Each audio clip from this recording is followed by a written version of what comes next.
Okay okay അപ്പൊ നമ്മൾ തുടങ്ങാം. ഓക്കെ അപ്പൊ നമ്മൾ സ്വയം പ്രഭയെ പറ്റി പറയാൻ പോകണം. സ്വയം പ്രഭ എന്ന് പറഞ്ഞാല് ഒരു 40 ഡി ടി എച്ച് ചാനൽ, അതായത് ഡയറക്ട് ടു ഹോം അപ്പൊ 40 ഡി ടി എച്ച് ചാനൽസ് ഉപയോഗിച്ചിട്ട് എഡ്യൂക്കേഷൻ കണ്ടന്റ് ഡെലിവർ ചെയ്യുന്ന ഒരു പ്ലാറ്റ്ഫോം ആണ്. അതെന്ന് പറഞ്ഞാല് 24/7 ആഴ്ചയിൽ എല്ലാ ദിവസവും പ്രവർത്തിക്കും.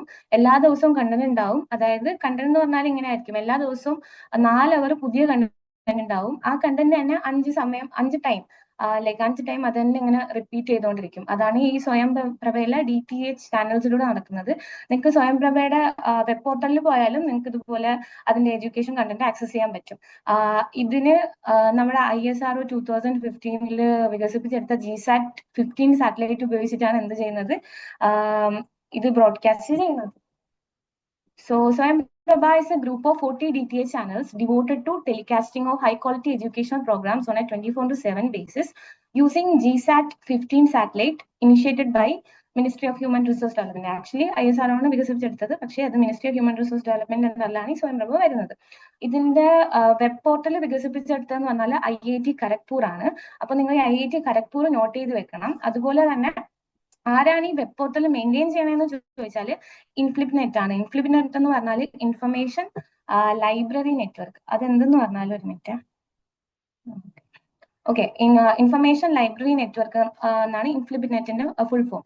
ഇത് വളരെ ഇമ്പോർട്ടന്റ് ആണ്. ഇത് UGCന്റെ അണ്ടറിൽ വരുന്ന ഒരു ഇന്റർ യൂണിവേഴ്സിറ്റി സെന്റർ ആണ്.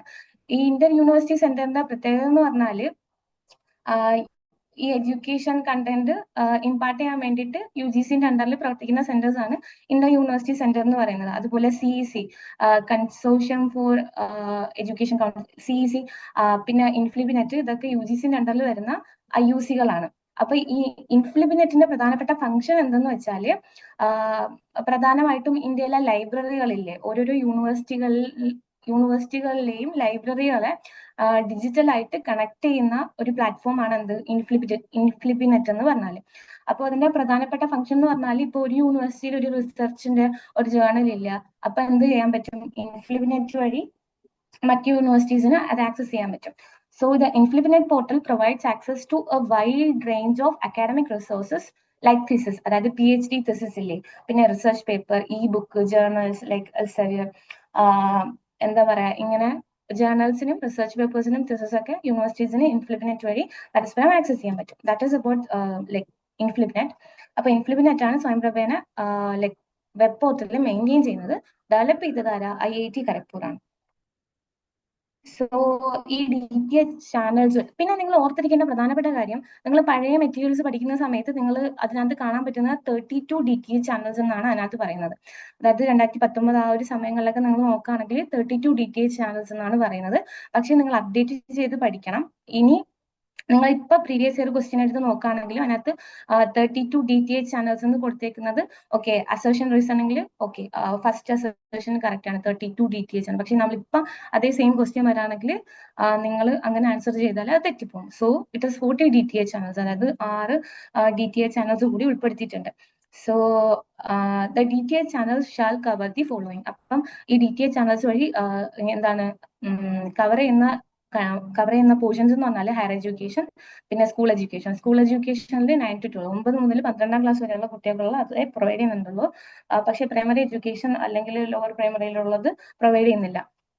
പിന്നെ ലൈഫ് ലോങ് ലേണേഴ്സിന്, അതായത് നമ്മുടെ ഈ ഫോർമൽ എഡ്യൂക്കേഷൻ കഴിഞ്ഞിട്ട് എന്തെങ്കിലും പുതിയ സ്കിൽ ഇംപ്രൂവ് ചെയ്യാൻ വേണ്ടിയിട്ടൊക്കെ പഠിക്കുന്ന ആൾക്കാർക്കുള്ള കോഴ്സസും ഇതിനകത്ത് പ്രൊവൈഡ് ചെയ്യുന്നുണ്ട്. ഇന്ത്യക്കാർക്കും ഇന്ത്യയിൽ നിന്ന് പുറത്തുള്ള ആൾക്കാർക്കും എന്ത് ചെയ്യാം, ഇതിലൂടെ പഠിക്കാൻ പറ്റും. പിന്നെ മാത്രമല്ല, ഇതിനകത്ത് വേറൊരു പ്രധാനപ്പെട്ട പോയിന്റ് എന്ന് പറഞ്ഞാൽ ഇത് +1 and +2 കുട്ടികൾക്ക് കോമ്പറ്റേറ്റീവ് എക്സാമിന് പ്രിപ്പയർ ചെയ്യാൻ വേണ്ടിയിട്ടുള്ള എഡ്യൂക്കേഷൻ കണ്ടന്റ് ഇത് പ്രൊവൈഡ് ചെയ്യുന്നുണ്ട്. അതായത് നമുക്കറിയാലോ, എന്താ നീറ്റ്, JEE ഇതിനൊക്കെ ഉള്ള കണ്ടന്റും ഇത് പ്രൊവൈഡ് ചെയ്യുന്നുണ്ട്. പിന്നെ ഇതിനകത്ത് നിങ്ങൾ ഏറ്റവും ഇമ്പോർട്ടന്റ് ആയിട്ട് നോട്ട് ചെയ്ത് വെക്കേണ്ടതെന്ന് പറഞ്ഞാൽ ഈ ഒരു പോയിന്റ് ആണ്. ഇതിനകത്ത് ആരൊക്കെയാണ് ഇതിനകത്ത് എഡ്യൂക്കേഷണൽ കണ്ടന്റ് പ്രൊവൈഡ് ചെയ്യണമെന്നാണ് ചോദിക്കുന്നത്. അതായത് അത് ഈ ഒരു 1, 2, 3, 4, 5, 6, 7 പേരാണ്.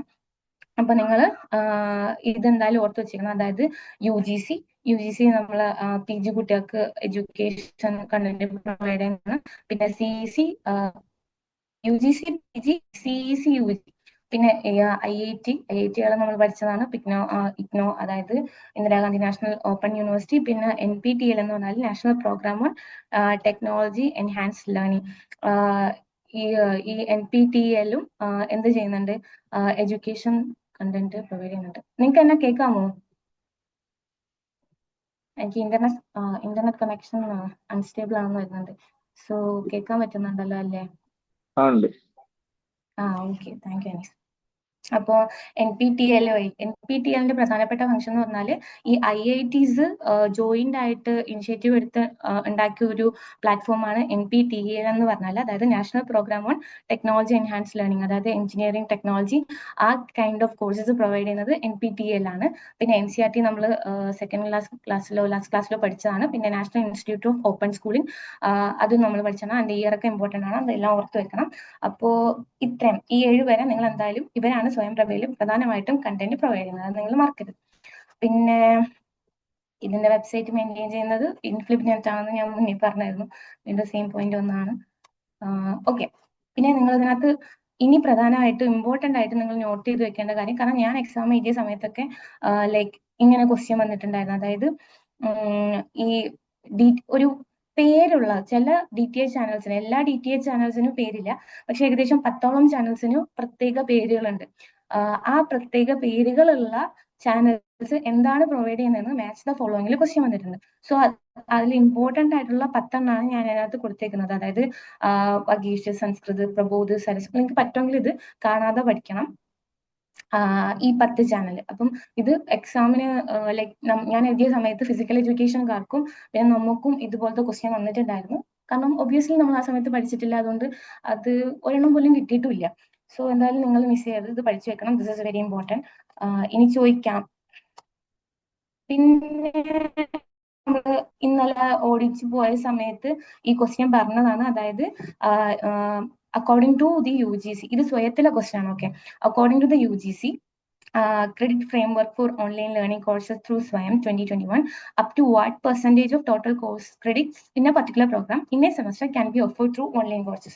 അതായത് ഓൺലൈൻ കോഴ്സസിലൂടെ, അതായത് സ്വയത്തിൽ നിന്ന് കുട്ടിക്ക് എത്ര പെർസെൻറ്റേജ് ക്രെഡിറ്റ് ഒരു സെമസ്റ്ററിൽ ഒരു കോഴ്സിന് എടുക്കാൻ പറ്റും. അതിന് ഞാൻ ഒരു എക്സാമ്പിളും പറഞ്ഞിട്ടുണ്ടായിരുന്നു. ഒരു 20 ക്രെഡിറ്റ് കോഴ്സ് ആണെങ്കിൽ കുട്ടിക്ക് ഏകദേശം അതിന്റെ 40%, 8 ക്രെഡിറ്റ് സ്വയത്തിലൂടെ എന്ത് ചെയ്യാൻ പറ്റും, പഠിച്ചിട്ട് നേടാൻ പറ്റും. അപ്പം നമ്മുടെ ആൻസർ ഇവിടെ എന്താണ്? 40% ആണ്. അത് ഇന്നലെ പറഞ്ഞിട്ടുണ്ടായി, ഇന്നലെ എക്സ്പ്ലെയിൻ ചെയ്തിട്ടുണ്ടായി. പിന്നെ നിങ്ങൾ നോട്ട് ചെയ്ത് വെക്കേണ്ട ഒരു കാര്യം എന്ന് പറഞ്ഞാൽ, ഈ സ്വയത്തിലെ എല്ലാ കോഴ്സസും എന്തല്ല ക്രെഡിറ്റ് ബേസ്ഡ് അല്ല, ചില പ്രത്യേക കോഴ്സസ് മാത്രമാണ് ക്രെഡിറ്റ് ബേസ്ഡ് എന്ന് നമുക്ക് പറയാൻ പറ്റുന്നത്. സോ പിന്നെ ഇത് നമ്മൾ ഇന്നലെ പറഞ്ഞാണ്, ഈ എന്താണ് which of the following model is used for development of ഈ കണ്ടന്റ് ഫോർ സോൺ സ്വയം. അപ്പൊ അത് നമ്മൾ ഫോളോ ചെയ്യുന്നത് 4 ക്വാഡ്രന്റ് മോഡലാണ്. നിങ്ങൾ എന്തായാലും ഈ ഫ്ലിപ്പ് ക്ലാസ് റൂമും ബ്ലൂംസ് ടാക്സോണമിയും ഒക്കെ ടീച്ചിങ് ആപ്റ്റിറ്റ്യൂഡിലോ ICTയിലോ ഒക്കെ പഠിക്കും. അപ്പൊ ഞാൻ അതൊന്നും എക്സ്പ്ലെയിൻ ചെയ്യാൻ പോകുന്നില്ല. അപ്പൊ 4 ക്വാഡ്രന്റ് മോഡൽ സ്വയത്തിൽ നമ്മൾ സ്റ്റഡി പഠിച്ചതാണ്. അതായത് വീഡിയോ ലെക്ചേഴ്സ്, പിന്നെ റീഡിംഗ് മെറ്റീരിയൽസ്, അസസ്മെന്റ്, പിന്നെ അസൈൻമെന്റ് സബ്മിറ്റ് ചെയ്യാനുള്ള ഫോം, ഇങ്ങനെയാണ് ഈ 4 ക്വാഡ്രന്റ് വരുന്നത്. അപ്പൊ അത് വളരെ ഇമ്പോർട്ടന്റ് ആണ്, നിങ്ങൾ അത് ഓർഡറിന് പഠിച്ചു വെക്കാൻ ശ്രമിക്കാം. പിന്നെ അടുത്ത വരുന്നത് ഈ യന്ത്രമാണ്. ഈ യന്ത്ര വളരെ ഇമ്പോർട്ടന്റ് ആണെന്ന് ചോദിച്ചാൽ അല്ല, കാരണം ഇത് ഞാൻ ക്വസ്റ്റ്യൻ ബാങ്ക് നോക്കുന്ന സമയത്ത് ഈ യന്ത്രന്ന് ക്വസ്റ്റ്യൻ വന്ന് കണ്ടിട്ടില്ല. ഓക്കെ, അപ്പൊ എന്തായാലും നമുക്കിത് പഠിക്കാം. It is a project entrusted to IIT Bombay for enabling effective education across engineering colleges in India on embedded systems. Embedded system എന്താണ് എക്സ്പ്ലെയിൻ ചെയ്യാം. And robotics. അതായത് ഈ യന്ത്രം കൊണ്ട് എന്താണ് ഉദ്ദേശിക്കുന്നതെന്ന് പറഞ്ഞാൽ, നമ്മളിപ്പോ ടെക്സ്റ്റ് ബുക്കിൽ കൂടി ജസ്റ്റ് റോബോട്ടിക്സിന്റെ കൺസെപ്റ്റും അതും ഇതൊക്കെ പഠിക്കും. പക്ഷേ പിള്ളേർക്ക് അപ്ലൈ ചെയ്യാനുള്ള ഒരു പ്ലാറ്റ്ഫോം ഉണ്ടാവത്തില്ല. ഈ റോബോട്ടിക്സിന്റെ കൺസെപ്റ്റ് അപ്ലൈ ചെയ്യാനുള്ള ഒരു പ്ലാറ്റ്ഫോമാണ് ഈ യന്ത്രം എന്ന് പറയുന്നത്. ഇതിന്റെ പ്രൊജക്ട് ഹാൻഡിൽ ചെയ്യുന്നത് IIT ബോംബെയാണ്. അപ്പൊ ഈ യന്ത്രം ആരെ ഹാൻഡിൽ ചെയ്യുന്നതെന്ന് ചോദിച്ചാൽ നിങ്ങൾ IIT ബോംബെ എന്ന് പറയണം. ഈ എംബഡഡ് സിസ്റ്റം എന്ന് പറഞ്ഞാല്, നമ്മളിപ്പോ ഫോർ എക്സാമ്പിൾ ഒരു വാഷിംഗ് മെഷീൻ അല്ലെങ്കിൽ ഒരു മൈക്രോവേവ് ഓവൻ, അപ്പൊ എന്ന് പറഞ്ഞാൽ ഇതൊക്കെ ഒരു പ്രത്യേക പർപ്പസിന് വേണ്ടിയിട്ട് ഉണ്ടാക്കിയേക്കുന്ന സാധനങ്ങളാണല്ലേ.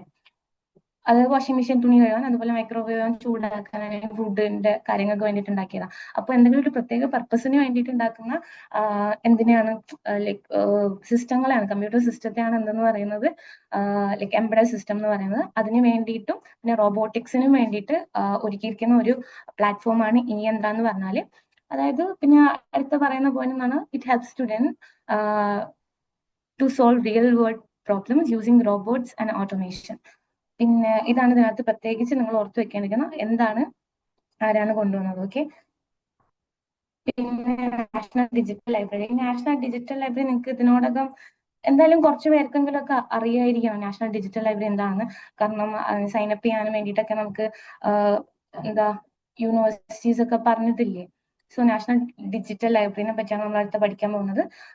നാഷണൽ ഡിജിറ്റൽ ലൈബ്രറി വികസിപ്പിച്ചെടുത്തത് IIT ഖരഗ്പൂർ ആണ്. അപ്പം ഇത് ആരാണെന്ന് ചോദിച്ചാൽ നിങ്ങൾ അത് എഴുതണം, IIT ഖരഗ്പൂർ ആണ്. അത് ഇതിനകത്ത് നാഷണൽ ഡിജിറ്റൽ ലൈബ്രറിയിൽ ഇമ്പോർട്ടന്റ് ആയിട്ടുള്ള കാര്യം എന്ന് പറഞ്ഞാൽ IIT ഖരഗ്പൂർ ആണ്.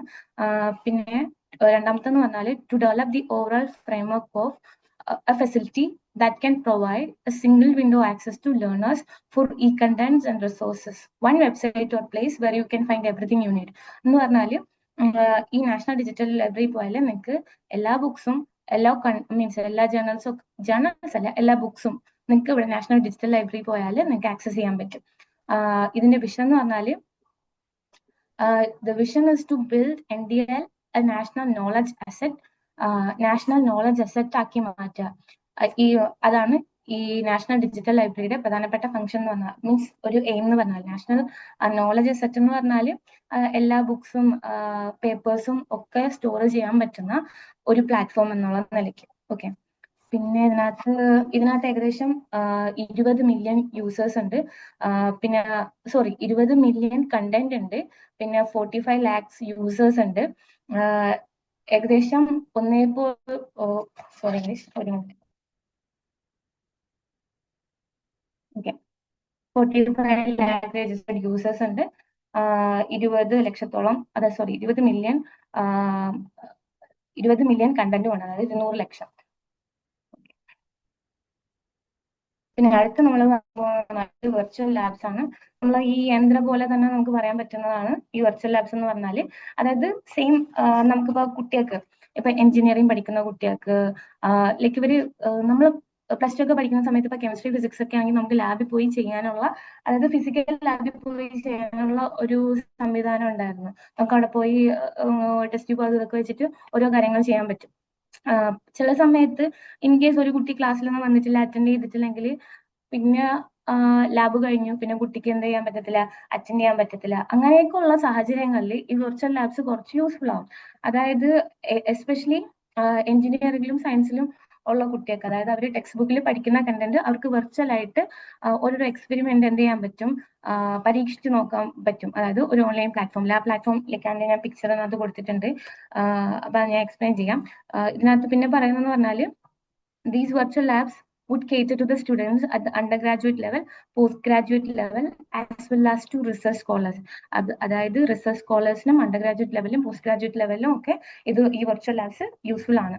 പിന്നെ ഇതിനകത്ത് നിങ്ങൾ അടുത്തതായിട്ട് നോട്ട് ചെയ്ത് വെക്കേണ്ട പ്രധാനപ്പെട്ട കാരണം അല്ല, മീൻസ് ഇമ്പോർട്ടൻറ്റ് പോയിന്റ് എന്ന് പറഞ്ഞാൽ ഇതിനകത്ത് 12 പാർട്ടിസിപ്പേറ്റിംഗ് ഇൻസ്റ്റിറ്റ്യൂട്ട്സ് ഉണ്ട്. അത് നിങ്ങൾ ജസ്റ്റ് വായിച്ചു വെച്ചേക്കാം. മെജോറിറ്റിയും IITs ആണ്. പിന്നെ അതല്ലാതെ കൊടുത്തിട്ടുണ്ട് അമൃത വിശ്വവിദ്യാപീഠം, പിന്നെ Dayalbagh education institute Agra, COE, NITK, ഇതൊക്കെ മെജോറിറ്റി IITs ആണ്. പിന്നെ ബാക്കിയെല്ലാം നിങ്ങൾ ജസ്റ്റ് ഓർത്ത് വെക്കാം. പിന്നെ ഈ വെർച്വൽ ലാബ്സ് ആരാണ് കോർഡിനേറ്റ് ചെയ്യുന്നത്, അത് വളരെ ഇമ്പോർട്ടന്റ് ആണ്. അത് IIT ഡൽഹിയാണ്. IIT Delhi is A coordinating institute. അപ്പം ജസ്റ്റ് ഇത് മനസ്സിലാക്കേണ്ട കാര്യമൊന്നുമില്ല. എക്സാം പോയിന്റ് ഓഫ് വ്യൂ നിങ്ങൾ ഇത് മനസ്സിലാക്കേണ്ട കാര്യമൊന്നുമില്ല, ഇതെങ്ങനെ അങ്ങനെയൊന്നും. ഇത് ആക്ച്വലി ഞാൻ ആ വെബ്സൈറ്റിൽ നിന്ന് എടുത്തതാണ്. എന്ന് പറഞ്ഞാല് എനിക്ക് തോന്നുന്നു ഇത് ഒരു എക്സ്പെരിമെന്റിനുള്ള കാര്യങ്ങളാ തോന്നുന്നു. അപ്പൊ അവർക്ക് ഓരോന്ന് അഡ്ജസ്റ്റ് ചെയ്തിട്ട് എക്സ്പെരിമെന്റ് പെർഫോം ചെയ്യാൻ പറ്റും. എസ്പെഷ്യലി സയൻസ് അല്ലെങ്കിൽ എന്താ പറയാ ടെക്നിക്കൽ എഡ്യൂക്കേഷൻ ഫോളോ ചെയ്യുന്ന കുട്ടികൾക്ക് ഒരുപാട് യൂസ്ഫുൾ ആയിരിക്കും. ഓരോരോ IITs എന്തൊക്കെ എക്സ്പെരിമെന്റ് ആണ് പ്രൊവൈഡ് ചെയ്യുന്നുണ്ടെന്ന് ആ ഒരു വെബ്സൈറ്റിൽ കയറാൻ നിങ്ങൾക്ക് മനസ്സിലാക്കാൻ പറ്റും.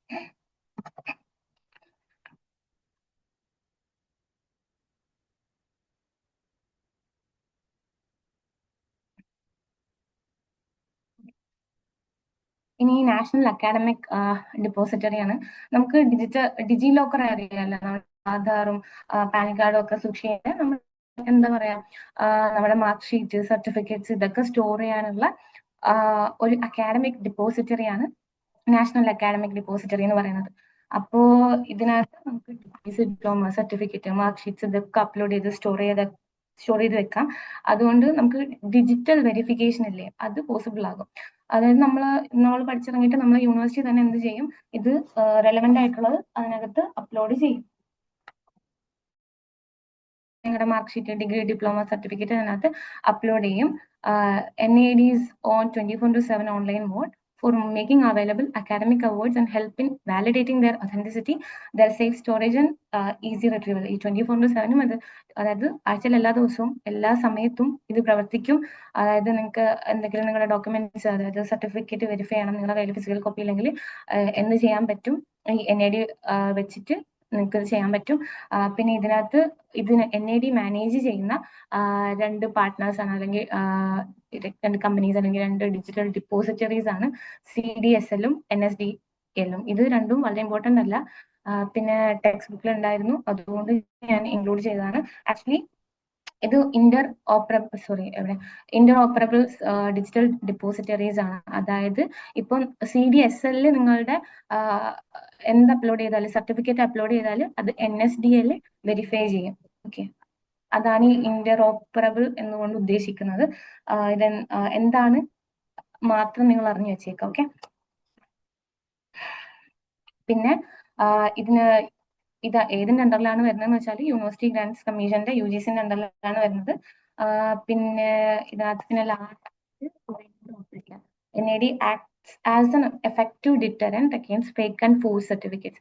അതായത് കള്ളത്തരം കാണിച്ചിട്ട് നിങ്ങൾക്ക് എന്ത് ചെയ്യാൻ പറ്റത്തില്ല, സർട്ടിഫിക്കറ്റ് ഒന്നും അപ്ലോഡ് ചെയ്യാൻ പറ്റത്തില്ല, വെരിഫൈ ചെയ്യാൻ പറ്റത്തില്ല.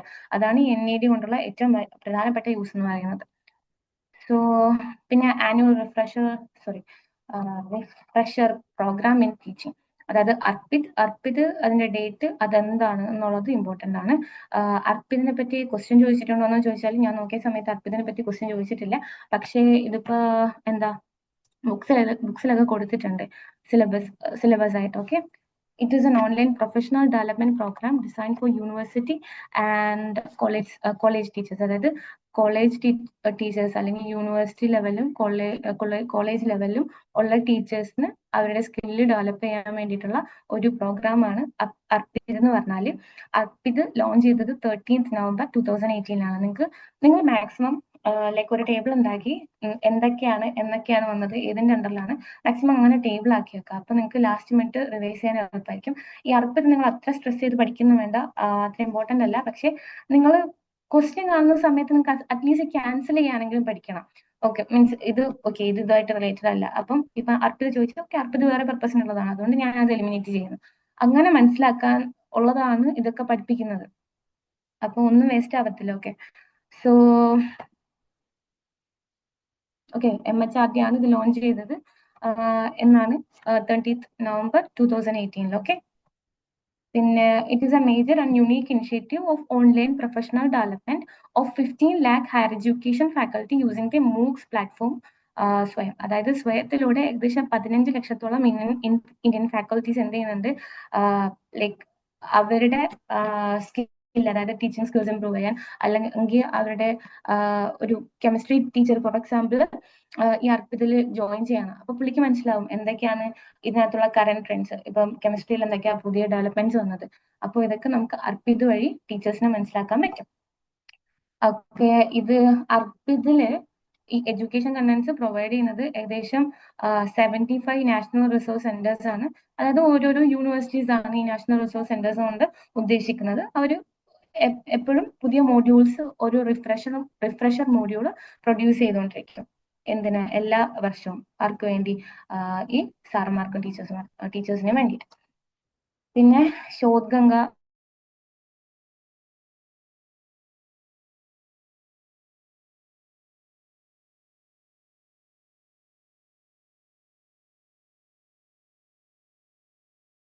ഒരു പ്രൊപ്പോസൽ ഉണ്ടാക്കും. നിങ്ങൾക്ക് JRF ഒക്കെ കിട്ടി, നെറ്റ് ഒക്കെ കിട്ടി, നിങ്ങൾക്ക് PhD പോകണം എന്ന് വെച്ചാൽ ഈ ഷോർട്ട് ഗംഗയിൽ പോയാൽ നിങ്ങൾക്ക് എന്ത് കിട്ടും, ഓരോരുത്തർ ചെയ്ത PhD thesis അല്ലെങ്കിൽ MPhil thesis ഇതൊക്കെ നിങ്ങൾക്ക് കാണാൻ പറ്റും. നിങ്ങൾക്ക് ഡൗൺലോഡ് ചെയ്ത് വായിക്കാൻ പറ്റും. ഇതാണ് ശോധഗംഗയുടെ പ്രധാനപ്പെട്ട ഫംഗ്ഷൻ എന്ന് പറഞ്ഞാൽ ഇത് പ്രധാനമായിട്ടും മെയിൻറ്റെയിൻ ചെയ്ത് വരുന്നത് ഇൻഫ്ലിബിനെറ്റ് ആണ്. നമ്മൾ നേരത്തെ ഡിസ്കസ് ചെയ്ത ഇൻഫ്ലിബിനെറ്റ്. അപ്പൊ ഇൻഫ്ലിബിനെറ്റ് എന്തൊക്കെ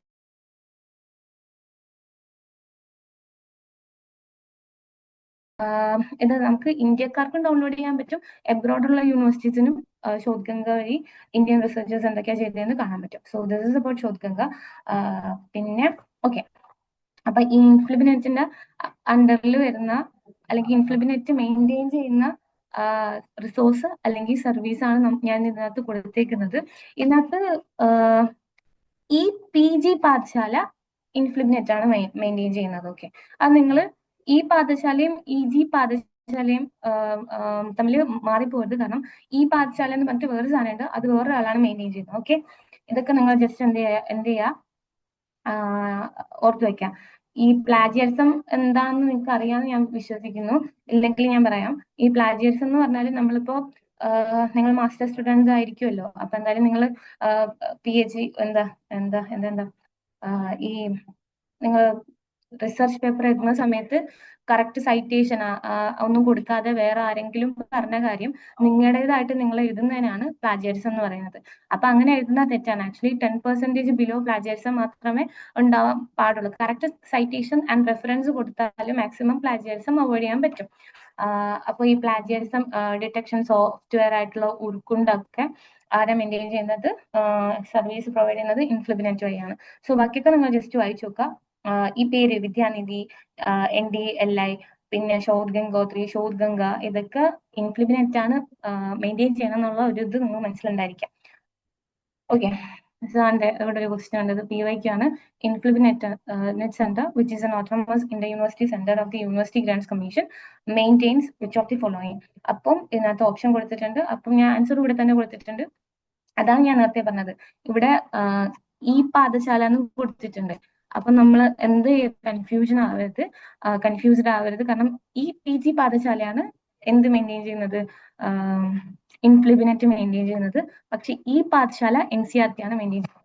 അപ്പൊ നിങ്ങൾ എന്ത് ചെയ്യുക, ഇത് ലൈക്ക് ജസ്റ്റ് നോക്കുക. ഇതാണ് ഇതിന്റെ ആൻസർ. നെക്സ്റ്റ്, ഇത് ഞാൻ എന്തായാലും ലൈക്ക് പ്രീവിയസ് ഇയർ ക്വസ്റ്റ്യൻ ആയിരുന്നു.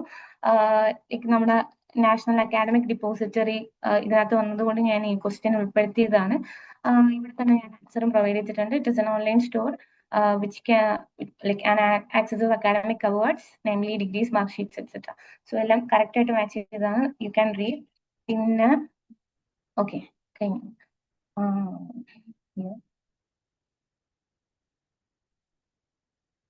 ഓക്കെ, നമ്മളപ്പോ ഇനി നമ്മൾ അടുത്ത പഠിക്കാൻ പോകുന്നത് NEP നെ പറ്റിയാണ്. Okay,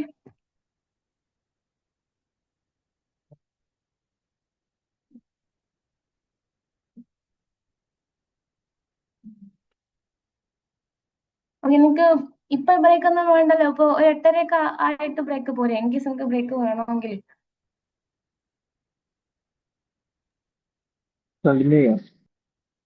okay, thank U. So NEP ഞാൻ എപ്പോഴും പറയുന്നതാണ്. ലൈക്ക് ഇൻ കേസ് നമ്മൾ അന്ന് വെബിനാർ എടുത്ത സമയത്ത് ഇത് ഡൗൺലോഡ് ചെയ്തിട്ടുണ്ടായിരുന്നെങ്കിൽ ഇത് വീണ്ടും ലൈക്ക് നമുക്ക് എടുക്കേണ്ടി വരത്തില്ലായിരുന്നു. പക്ഷെ അന്ന് അത് പ്രശ്നമില്ല, നമുക്ക് എന്തായാലും എടുക്കാം. അപ്പൊ ഞാൻ മാക്സിമം പോയിന്റ്സ് ആഡ് ചെയ്തിട്ടുണ്ട്. കുറച്ചുകൂടി പുതിയ പോയിന്റ്സ് ആഡ് ചെയ്തിട്ടുണ്ട് അന്നത്തെ കാട്ടിലും. സോ NEP എന്താണ് നമുക്ക് തുടങ്ങാം. NEP എന്ന് പറഞ്ഞാല് നമ്മുടെ 2020 വന്ന പുതിയ എഡ്യൂക്കേഷൻ പോളിസിയാണ്. അതിന് മുമ്പത്തെ 2 എഡ്യൂക്കേഷൻ പോളിസീസിനെ പറ്റി നമ്മൾ ഇന്നലെ പഠിച്ചിട്ടുണ്ടായിരുന്നു. So the NEP 2020 aims at making India a global knowledge superpower. അപ്പൊ നിങ്ങൾ ഈ ഹൈലൈറ്റ് ചെയ്തിരിക്കുന്ന ടേം ഒക്കെ നിങ്ങൾ ഇങ്ങനെ ഓർത്ത് വെക്കുക. ചിലപ്പോൾ ഇങ്ങനെ ലിസ്റ്റ് തന്നിട്ട് അങ്ങനെ മാറ്റി തിരിച്ചും like India is A global knowledge super പവറിന് പകരം വേറെ എന്തെങ്കിലും സിമിലർ ആയിട്ടുള്ള കാര്യങ്ങൾ കൊടുത്ത് നിങ്ങളെ വഴി തെറ്റിക്കാം. അതുകൊണ്ട് ലൈക്ക് ആൻസർ തെറ്റിക്കാം. അതുകൊണ്ട് നിങ്ങൾ ഇതൊക്കെ കറക്റ്റ് നോക്കി വെക്കുക. ഈ നോളജ് സൂപ്പർ പവറിന് ലൈക്ക് അവർക്ക് സംസ്കൃതത്തിലുള്ള ഒരു മീൻസ് ഒരു വേർഡാണ് വിശ്വഗുരു എന്ന് പറയുന്നത്. അത് അത്ര ഇമ്പോർട്ടന്റ് അല്ല, പക്ഷെ നിങ്ങൾ ഓർത്ത് വെച്ചേക്കുക. കാരണം ഇൻ കേസ് നിങ്ങൾ ചോദിച്ചാൽ എഴുതാനേ. National education policy 2020 has been announced by Ministry of Education on 29 July 2020 by replacing the existing NEP 1986.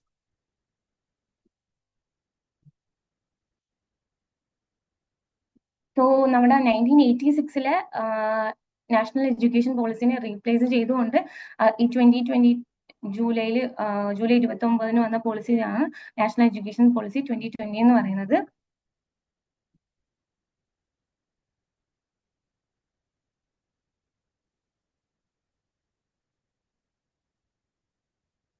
Okay. So it is based on draft National Education Policy 2019 and Dr. K. Kasturi Rangan was a chairperson for the purpose. അതായത് 2019 ഇവർ ഇതിന്റെ national education policy 2020 draft prepare ചെയ്തത്. ഈ drafting കമ്മിറ്റിയുടെ chairman, അതായത് നമ്മുടെ NEP-ന്റെ drafting കമ്മിറ്റിയുടെ chairman എന്ന് പറയുന്നത് ഡോക്ടർ കെ കസ്തൂരി രംഗനാണ്. ഈ പോയിന്റ് വളരെ ഇമ്പോർട്ടന്റ് ആണ്, എന്തായാലും നിങ്ങൾ ഓർത്ത് വെച്ചേക്കാം, മിസ് ചെയ്യരുത്. സോ ഞാൻ ഈ സ്ലൈഡ് കുറച്ചുകൂടി വലുതാക്കാം. ഓക്കെ.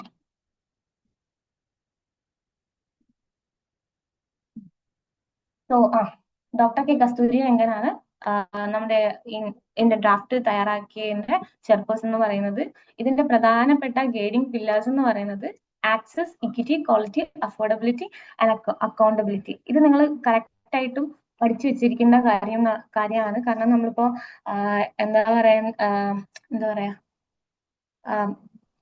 ഈ SDGs ഒക്കെ ഇല്ലേ, സസ്റ്റൈനബിൾ ഡെവലപ്മെന്റ് ഗോൾസ്, അപ്പൊ അതിന്റെയൊക്കെ ഫംഗ്ഷൻ എന്താണ് എന്നും പറഞ്ഞിട്ട് എന്താ പ്ലാനറ്റ്, എന്താ പ്രോസ്പെറസ് എന്നൊക്കെ പറഞ്ഞിട്ട് ഇങ്ങനെ കുറെ ടേം ഇല്ലേ, അതുപോലെ തന്നെ ഇമ്പോർട്ടന്റ് ആണ്. നിങ്ങൾക്ക് എക്സാമിന് ചോദിക്കാൻ സാധ്യതയുള്ള ക്വസ്റ്റ്യനുമാണ് access, equity, quality, affordability and accountability. അപ്പൊ എന്താണ്, എല്ലാവർക്കും കിട്ടണം, എഡ്യൂക്കേഷൻ എല്ലാവർക്കും കിട്ടണം, എല്ലാ സ്ഥലത്തുമുള്ള ആൾക്കാർക്ക് കിട്ടണം, ക്വാളിറ്റിയിൽ കിട്ടണം, എല്ലാവർക്കും അഫോർഡ് ചെയ്യാൻ പറ്റുന്ന രീതിയിൽ കിട്ടണം എന്നുള്ളതാണ് നമ്മുടെ നാഷണൽ എഡ്യൂക്കേഷൻ പോളിസി 2020-ന്റെ പ്രധാനപ്പെട്ട ഗൈഡിംഗ് പില്ലേഴ്സ് എന്ന് പറയുന്നത്. നിങ്ങൾ ഈ 5 നോട്ട് ചെയ്ത് വെക്കണം. So the cabinet has also approved the renaming of the ministry of human resource development to ministry of education. അതായത് ഇത് ഇപ്പൊ വരെ എന്താണ് ministry of human resource development എന്നാണ് നമ്മുടെ എഡ്യൂക്കേഷൻ അഫയേഴ്സിനെ മാനേജ് ചെയ്ത മിനിസ്ട്രീനെ മീൻസ് പറഞ്ഞുകൊണ്ടിരുന്നത്.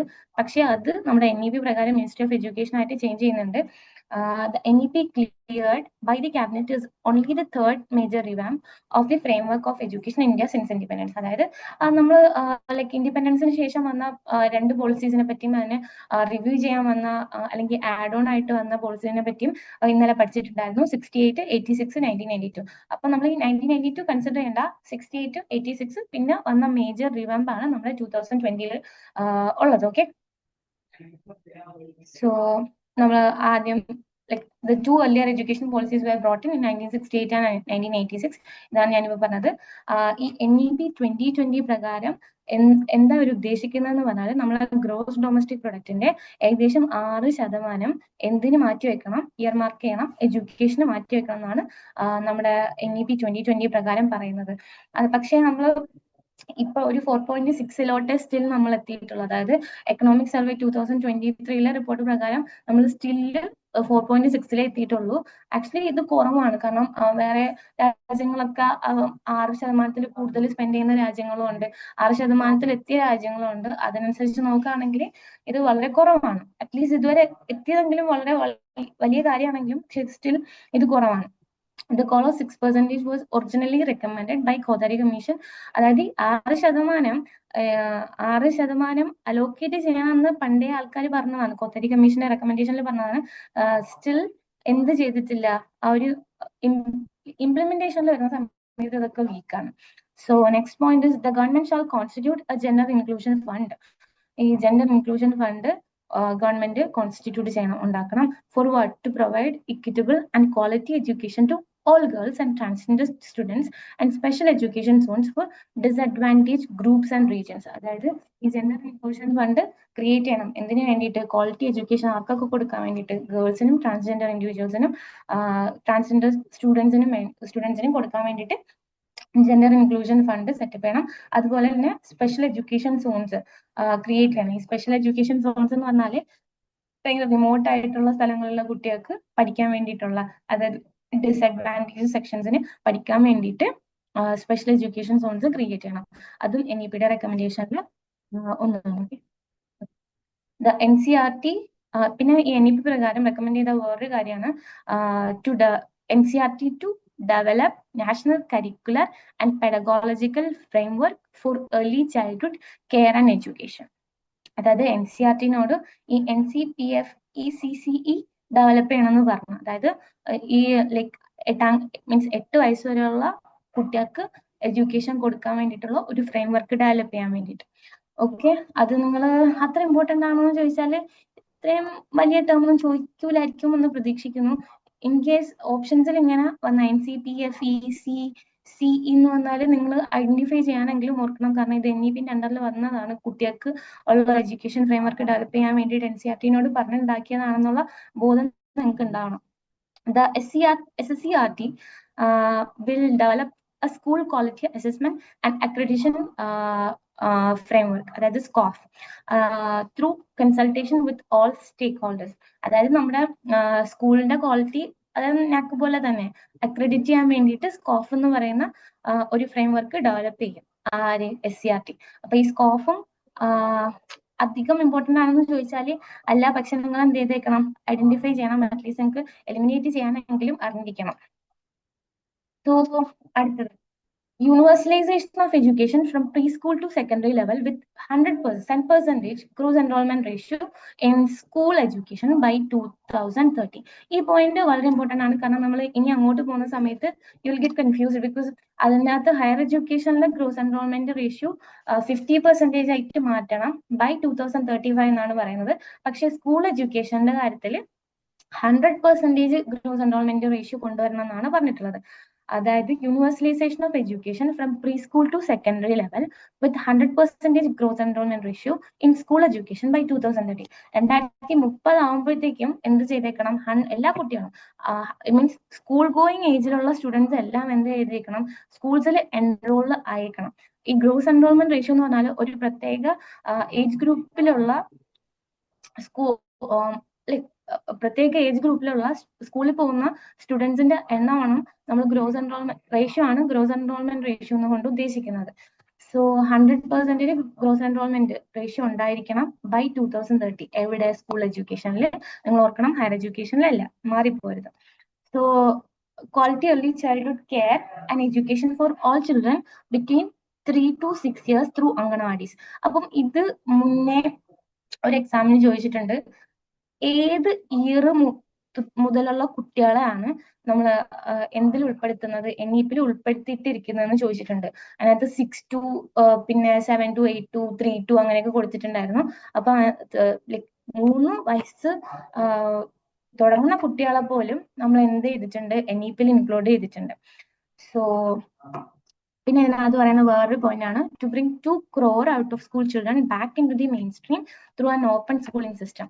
അതായത് ഒരു ഓപ്പൺ സ്കൂളിംഗ് സിസ്റ്റം, അതായത് നമ്മൾ NIOS പഠിച്ചതാണ്, അതുപോലെ ഒരു സിസ്റ്റം യൂസ് ചെയ്തിട്ട് സ്കൂളിൽ പോവാത്ത ഏകദേശം 2 കോടിയോളം സ്കൂൾ ഗോയിങ്, അത് സ്കൂളിൽ പോവാൻ ആ ഒരു ഏജ് ഗ്രൂപ്പിലുള്ള സ്റ്റുഡന്റ് അല്ലോ, സ്കൂൾ ഗോയിങ് ചിൽഡ്രൻ ഉണ്ടല്ലോ, എന്നിട്ടും സ്റ്റിൽ ഒരു സ്ഥലത്തും എൻറോൾഡ് ആവാത്ത കുട്ടികളുണ്ട്. ഏകദേശം 2 കോടി കുട്ടികളുണ്ട് അതുപോലത്തെ. അപ്പൊ അവരെയൊക്കെ എന്ത് ചെയ്യണം, ഒരു ഓപ്പൺ സ്കൂളിംഗ് സിസ്റ്റം വഴിയിട്ട് ലൈക്ക് നമ്മൾ എന്ത് ചെയ്യണം, എഡ്യൂക്കേഷൻ സിസ്റ്റത്തിലോട്ട് കൊണ്ടുവരണം.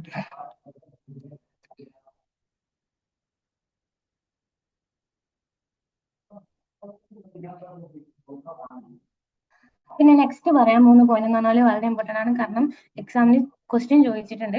നിങ്ങൾ ഈ ടേം എന്താണ് എന്ന് മാത്രം അറിഞ്ഞിരിക്കണം. പിന്നെ എന്താണ് ഇതിന്റെ ഉദ്ദേശം, ഇത് രണ്ടും മാത്രം അറിഞ്ഞാൽ മതി. കാരണം ഇത് എക്സാമിന് ചോദിച്ച ക്വസ്റ്റ്യൻ ആണ്. ഞാൻ ഈ ക്വസ്റ്റ്യൻ നെക്സ്റ്റ് സ്ലൈഡിൽ ഉൾപ്പെടുത്തിയിട്ടുണ്ട്. സാർത്ഥക് എന്ന് പറഞ്ഞാൽ അതിന്റെ ഫുൾ ഫോം ആണ് ഇവിടെ എഴുതിയിട്ടുള്ളത്, students and teachers holistic advancement through quality education. ഈ സാർത്ഥക് എന്തിനാ വന്നത്, NEP-ന്റെ അണ്ടറിൽ തന്നെ ഉള്ളത് ആണ് ഈ സാർത്ഥക് എന്ന് പറഞ്ഞാൽ. ഇത് ജസ്റ്റ് NEP ഇംപ്ലിമെന്റ് ചെയ്യാനുള്ള ഒരു പ്ലാനിന്റെ പേരാണ് സാർത്ഥക് എന്ന് പറഞ്ഞാൽ. It is an implementation plan for the national education policy of 2020. അപ്പം ഈ നമ്മുടെ NEP-യുടെ ഇംപ്ലിമെന്റേഷൻ പ്ലാനിന് അറിയപ്പെടുന്ന പേരാണ് സാർത്തക്. അതിന്റെ ഫുൾ ഫോം കൊടുത്തിട്ടുണ്ട്. നിങ്ങൾക്ക് പറ്റുമെങ്കിൽ ഞാൻ മീൻസ് ടൈം പെർമിറ്റ് ആണെങ്കിൽ ഞാൻ തന്നെ ഒരു ടേബിൾ ആക്കി നിങ്ങൾക്ക് തരാം. അപ്പൊ നിങ്ങൾക്ക് റിവൈസ് ചെയ്യാൻ എളുപ്പമായിരിക്കും. സോ സാർത്തക്കിന്റെ ക്വസ്റ്റ്യൻ ഞാൻ ഇൻക്ലൂഡ് ചെയ്തിട്ടുണ്ട്. ലാസ്റ്റ് എന്തായാലും നിങ്ങൾക്ക് അത് കാണാൻ പറ്റും. So India's GER, gross enrollment ratio, in higher education has been a focus under NEP in 2020, which aims to rise it to 50% by 2035. അതാണ് ഞാൻ നേരത്തെ നിങ്ങളടുത്ത് പറഞ്ഞത്. നിങ്ങൾ ഒരിക്കലും കൺഫ്യൂസ്ഡ് ആവരുത്. സ്കൂൾ എഡ്യൂക്കേഷന്റെ 100% ഗ്രോസ് എൻറോൾമെന്റ് റേഷ്യോ ബൈ 2030 ആണെങ്കിൽ ഇവിടെ 50% ബൈ 2035 ആണ്. മറന്നു പോവരുത്. As of the 2021-22 academic year, India's gross enrollment ratio in higher education for the 18 to 23 age group stands at 28.4. അതായത് 2021, അതായത് ഞാൻ ലേറ്റസ്റ്റ് ആണ് നോക്കിയത്. 2021-2022 അക്കാഡമിക് ഇയർ പ്രകാരം ഇന്ത്യയുടെ GER, അതായത് 18 മുതൽ 23 വയസ്സ് വരെ മീൻസ് ലൈക്ക് എഡ്യൂക്കേഷണൽ ഇൻസ്റ്റിറ്റ്യൂഷൻസിൽ പോകുന്ന കുട്ടികളുടെ ഗ്രോസ് എൻറോൾമെന്റ് റേഷ്യോ എന്ന് പറഞ്ഞാൽ 28.4% ആണ്. ഇത് 50% ആക്കണമെന്നാണ് ഈ ലൈക്ക് എന്ത് പറയുന്നത്, NEP പറയുന്നത് ബൈ 2035. സോ ഈ ഗ്രോസ് എൻറോൾമെന്റ് റേഷ്യോ ട്രാക്ക് ചെയ്യുന്ന ബോഡീനെ പറയുന്ന പേരാണ് ഐഷ്. ആക്ച്വലി ഇത് നമ്മൾ ലാസ്റ്റ് അല്ല, ഏതോ ഒരു ക്ലാസ്സിൽ ഐഷിനെ പറ്റി ഞാൻ ഡിസ്കസ് ചെയ്തിട്ടുണ്ടായിരുന്നു. എന്ന് പറഞ്ഞാൽ ഇന്ത്യയിൽ ഗ്രോസ് എൻറോൾമെന്റ് റേഷ്യോ, ടീച്ചേഴ്സിന്റെ ഡീറ്റെയിൽസ്, ഓരോരോ ഇൻസ്റ്റിറ്റ്യൂഷന്റെ ഇൻഫ്രാസ്ട്രക്ചറിന്റെ ഡീറ്റെയിൽസ്, ഇതിനൊക്കെ പറ്റി സർവേ എടുക്കുന്ന ഒരു ബോഡിയാണ് എന്ത് all India survey on higher education. അതാണ് ഐഷ് എന്ന് പറഞ്ഞാൽ. ഈ GER ട്രാക്ക് ചെയ്യുന്നത് ഐഷും യുനെസ്കോയും കൂടിയാണ്. ഓക്കെ, അത് ഞാൻ അഡീഷണൽ ആയിട്ട് ഇൻക്ലൂഡ് ചെയ്ത പോയിന്റ് ആണ്, കാരണം നിങ്ങൾ എലിമിനേറ്റ് ചെയ്യാൻ പഠിക്കണം. All the courses at undergraduate, postgraduate and PhD level will be interdisciplinary by 2014. അതായത് ഇപ്പം അണ്ടർഗ്രാജുവേറ്റ് ആയാലും പോസ്റ്റ് ഗ്രാജുവേറ്റ് ആയാലും PhD ലെവൽ കോഴ്സസ് ആയാലും ഇന്റർഡിസിപ്ലിനറി ആക്കണം. അത് ഞാൻ പറഞ്ഞുതരാം. ബൈ 2040, 2040 ആകുമ്പോഴേക്കും UG, PG, PhD എല്ലാം ഇന്റർഡിസിപ്ലിനറി ആക്കണം. എന്ന് പറഞ്ഞാൽ കുട്ടിക്ക് ഒരു ഫ്രീഡം ഉണ്ടായിരിക്കണം, അവന് ഇഷ്ടപ്പെട്ട കോഴ്സസ് എടുത്ത് പഠിക്കാനുള്ള. പിന്നെ MPhil കോഴ്സസ് ഡിസ്കണ്ടിന്യൂ ചെയ്തിട്ടുണ്ട് നമ്മുടെ NEP പ്രകാരം. ഇപ്പോൾ വളരെ ചുരുക്കം ചില സ്ഥലങ്ങൾ മാത്രമേ ഈ ഒരു അക്കാഡമിക് ഇയറിലും കൂടി MPhil പ്രൊവൈഡ് ചെയ്യുന്നുള്ളൂ. ഇപ്പം നിംഹാൻസിലാണെങ്കിൽ ഈ ഒരു അക്കാഡമിക് മീൻസ് ഇനി ഒരു എൻട്രൻസ് എക്സാമിനേഷൻ അവർ കണ്ടക്ട് ചെയ്ത് കഴിഞ്ഞു തോന്നുന്നു, 24-25 ഈ മാസമാണെന്ന് തോന്നുന്നു. അപ്പം അത് കഴിഞ്ഞാൽ പിന്നെ MPhil പ്രോഗ്രാംസ് പ്രൊവൈഡ് ചെയ്യാത്ത ഒരു രീതിക്കാണ്. മിക്കവാറും അതിന്റെ പേര് ചേഞ്ച് ചെയ്യും, MPhil മാറ്റി വേറെ എന്തെങ്കിലും പേരാക്കും. സോ MPhil പ്രോഗ്രാംസ് ഡിസ്കണ്ടിന്യൂ ചെയ്യും. പിന്നെ ഇത് അതിന്റെ സെക്ഷൻസ് ഞാൻ വെബിനാർ എടുത്ത സമയത്ത് ഇൻക്ലൂഡ് ചെയ്തതാണ്. എന്താ ഇത് നിങ്ങൾ ജസ്റ്റ് വായിച്ചു നോക്കിയാൽ മതി. കാരണം ചിൽഡ്രൻ വിത്ത് ഡിസബിലിറ്റീസിന് മീൻസ് അവർക്കും റെഗുലർ സ്കൂളിംഗിൽ പാർട്ടിസിപ്പേറ്റ് ചെയ്യാനുള്ള ഒരു സ്കീം ഇത് വെച്ചിട്ട് നമ്മൾ NEP-ൽ ഉൾപ്പെടുത്തിയിട്ടുണ്ട്. പിന്നെ കോസസ് ഓഫ് ഡ്രോപ്പ് ഔട്ട് എന്താണെന്ന് ഇതിനകത്ത് സെക്ഷൻ 3.3 പറയുന്നുണ്ട്. പിന്നെ എങ്ങനെയാണ് നമ്മുടെ സ്കൂളിൽ പോകാത്ത കുട്ടികളുടെ കാര്യം അഡ്രസ് ചെയ്യേണ്ടത് എന്നുള്ളത് ഇതിനകത്ത് പറയുന്നുണ്ട്. ജസ്റ്റ് വായിച്ചു നോക്കിയാൽ മതി. This is not at all important, just മനസ്സിലാക്കിയാൽ മതി. പിന്നെ അതിനകത്ത് ഇമ്പോർട്ടൻ്റ് ആയിട്ടുള്ള വരുന്ന കുറച്ച് ഭാഗങ്ങളാണ് ഇനി അങ്ങോട്ട് പഠിക്കാൻ പോകുന്നത്. നിങ്ങൾക്ക് ബ്രേക്ക് വേണമെങ്കിൽ പറയാം, നോക്കട്ടെ സമയം. ഓക്കെ, 9:30 വരെ സമയമുണ്ടല്ലോ. ഓക്കെ ഓക്കെ സോ നമ്മളിപ്പോ ഫോളോ ചെയ്ത് മീൻസ് നമ്മൾ ഫോളോ ചെയ്തുകൊണ്ടിരുന്ന സിസ്റ്റം എന്ന് പറഞ്ഞാൽ ഒരു 10+2 സിസ്റ്റം ആണ്. അതായത് 1 തൊട്ട് 10 വരെ, പിന്നെ 11, 12. അതാണ് ഈ 10+2 കൊണ്ട് ഉദ്ദേശിക്കുന്നത്. അതായത് ഓൾഡ് സ്ട്രക്ചർ അതാണ്. പക്ഷെ ഈ NEP പ്രകാരം ഇൻട്രൊഡ്യൂസ് ചെയ്ത പുതിയ സ്ട്രക്ചർ എന്ന് പറഞ്ഞാല് 5+3+3+4. അപ്പൊ നിങ്ങൾ ഇതെന്തായാലും മറക്കരുത്, ഇത് വളരെ ഇമ്പോർട്ടന്റ് ആണ്. ഒരു തവണ എക്സാമിന് ചോദിച്ചിട്ടുണ്ട്, അവർ 5+3+3+2 എന്നൊക്കെ തരും. നിങ്ങൾ എന്തായാലും അത് തെറ്റിക്കരുത്, കാരണം ഇത് ഇമ്പോർട്ടന്റ് ആണ്. സെപ്പറേറ്റ് ആയിട്ട് NEP പഠിച്ചിട്ട് തന്നെ പോകാം. കാരണം മാക്സിമം ഒരുപാട് ക്വസ്റ്റ്യൻസ് ചോദിക്കുന്ന ഒരു പോർഷൻ ആണ് NEP എന്ന് പറഞ്ഞാൽ. എന്തായാലും ഒരു ക്വസ്റ്റ്യൻ NEP എപ്പോഴും ഉണ്ടാവലുണ്ട്. ഓക്കെ, സോ ഇതിനകത്ത് the current 10+2 system to be replaced by a new 5+3+3+4 curriculum structure corresponding to the ages. അതായത് ഈ 5+3+3+4 കറസ്പോണ്ടിങ് ആയിട്ട് ഏജും പറയുന്നുണ്ട്. ഈ 5+3+3+4 ഏതൊക്കെയാണ്, അതിന്റെ സെപ്പറേറ്റ് പേര് ഇവിടെ ഞാൻ താഴെ കൊടുത്തിട്ടുണ്ട്, അതും എക്സ്പ്ലെയിൻ ചെയ്യും. അവരെന്തൊക്കെയാണ് അതിനകത്ത് പഠിക്കാൻ പോകുന്നതെന്നും എക്സ്പ്ലെയിൻ ചെയ്യും. അപ്പൊ അതിന്റെ age group, respective age groups I have given, അത് നിങ്ങൾക്ക് വായിച്ചു നോക്കാം, അതും ഇമ്പോർട്ടന്റ് ആണ്. അപ്പൊ നമുക്ക് എന്താണ് ഈ 5+3+3+4 കൊണ്ട് ഉദ്ദേശിക്കുന്നതെന്ന് നോക്കാം. അപ്പം ഇതിന്റെ ഈ 5 എന്ന് ഉദ്ദേശിക്കുന്നത് ഫൗണ്ടേഷണൽ സ്റ്റേജ് ആണ്. അതായത് 1 മിനിറ്റ്. ഓക്കെ, ഈ പ്രിപ്പറേറ്ററി സ്റ്റേജ്, സോറി, ആ ഈ ഫൗണ്ടേഷണൽ സ്റ്റേജ് എന്ന് ഉദ്ദേശിക്കുന്നതെന്ന് പറഞ്ഞാല് ഈ കുട്ടികൾക്കുള്ള സ്റ്റേജ് ആണ്. അതായത് കുഞ്ഞു മക്കൾക്കുള്ള സ്റ്റേജ് ആണ് ഈ എന്ത് പറയുന്നത് ഫൗണ്ടേഷണൽ സ്റ്റേജ് എന്ന് പറഞ്ഞാല് അതായത് ഏകദേശം 3 to 6 ആ ഒരു ഏജ് ഗ്രൂപ്പിൽ വരുന്ന മക്കൾക്കുള്ളതാണ് ഈ ഫൗണ്ടേഷണൽ സ്റ്റേജ് എന്ന് പറഞ്ഞാല്. അവരവിടെ പ്രധാനമായിട്ടും പഠിക്കുന്നതെന്ന് പറഞ്ഞാല് ഒരു എന്താ പറയാ മീൻസ് ഒരു ആക്ടിവിറ്റി ബേസ്ഡ് ലേണിംഗ് ആയിരിക്കും. ഫോർ എക്സാമ്പിൾ ഇപ്പൊ കൗണ്ടിങ് പഠിക്കുകയാണെങ്കിൽ ഓരോ ഒബ്ജക്ട്സ് കൊടുത്തിട്ട് കൗണ്ട് ചെയ്യാൻ പറയും. അങ്ങനത്തെ ഒരു ലേണിംഗ് ആണ് നമ്മൾ ഫൗണ്ടേഷണൽ സ്റ്റേജിൽ കൊടുക്കുന്നത്. ആക്ച്വലി ഫോർമൽ ആയിട്ട് നമ്മുടെ ഈ 3 to 6 ഏജ് ഗ്രൂപ്പിലുള്ള കുട്ടികളെ നമ്മുടെ എഡ്യൂക്കേഷണൽ സിസ്റ്റത്തിൽ കൊണ്ടുവരുന്നത് NEP പ്രകാരമാണ്. ആക്ച്വലി ഇവരെല്ലാം അങ്കണവാടി പോകുന്നുണ്ട്, അത് നമുക്കറിയാം. അങ്കണവാടിയിലൊക്കെ കൊച്ചുങ്ങൾ പോകുന്നുണ്ട്, മക്കൾ പോകുന്നുണ്ട്.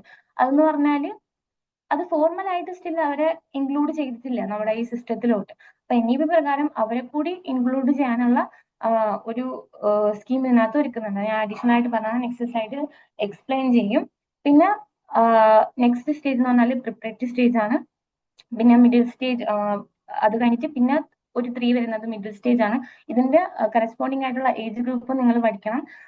അവിടെ വരുന്നത് ഒരു എക്സ്പീരിയൻഷ്യൽ ലേണിംഗ്, ആണ് വരുന്നത്. അത് കുട്ടികൾ ഡിസ്കഷൻസിൽ ഏർപ്പെടും, അല്ലെങ്കിൽ എന്താ പറയാ,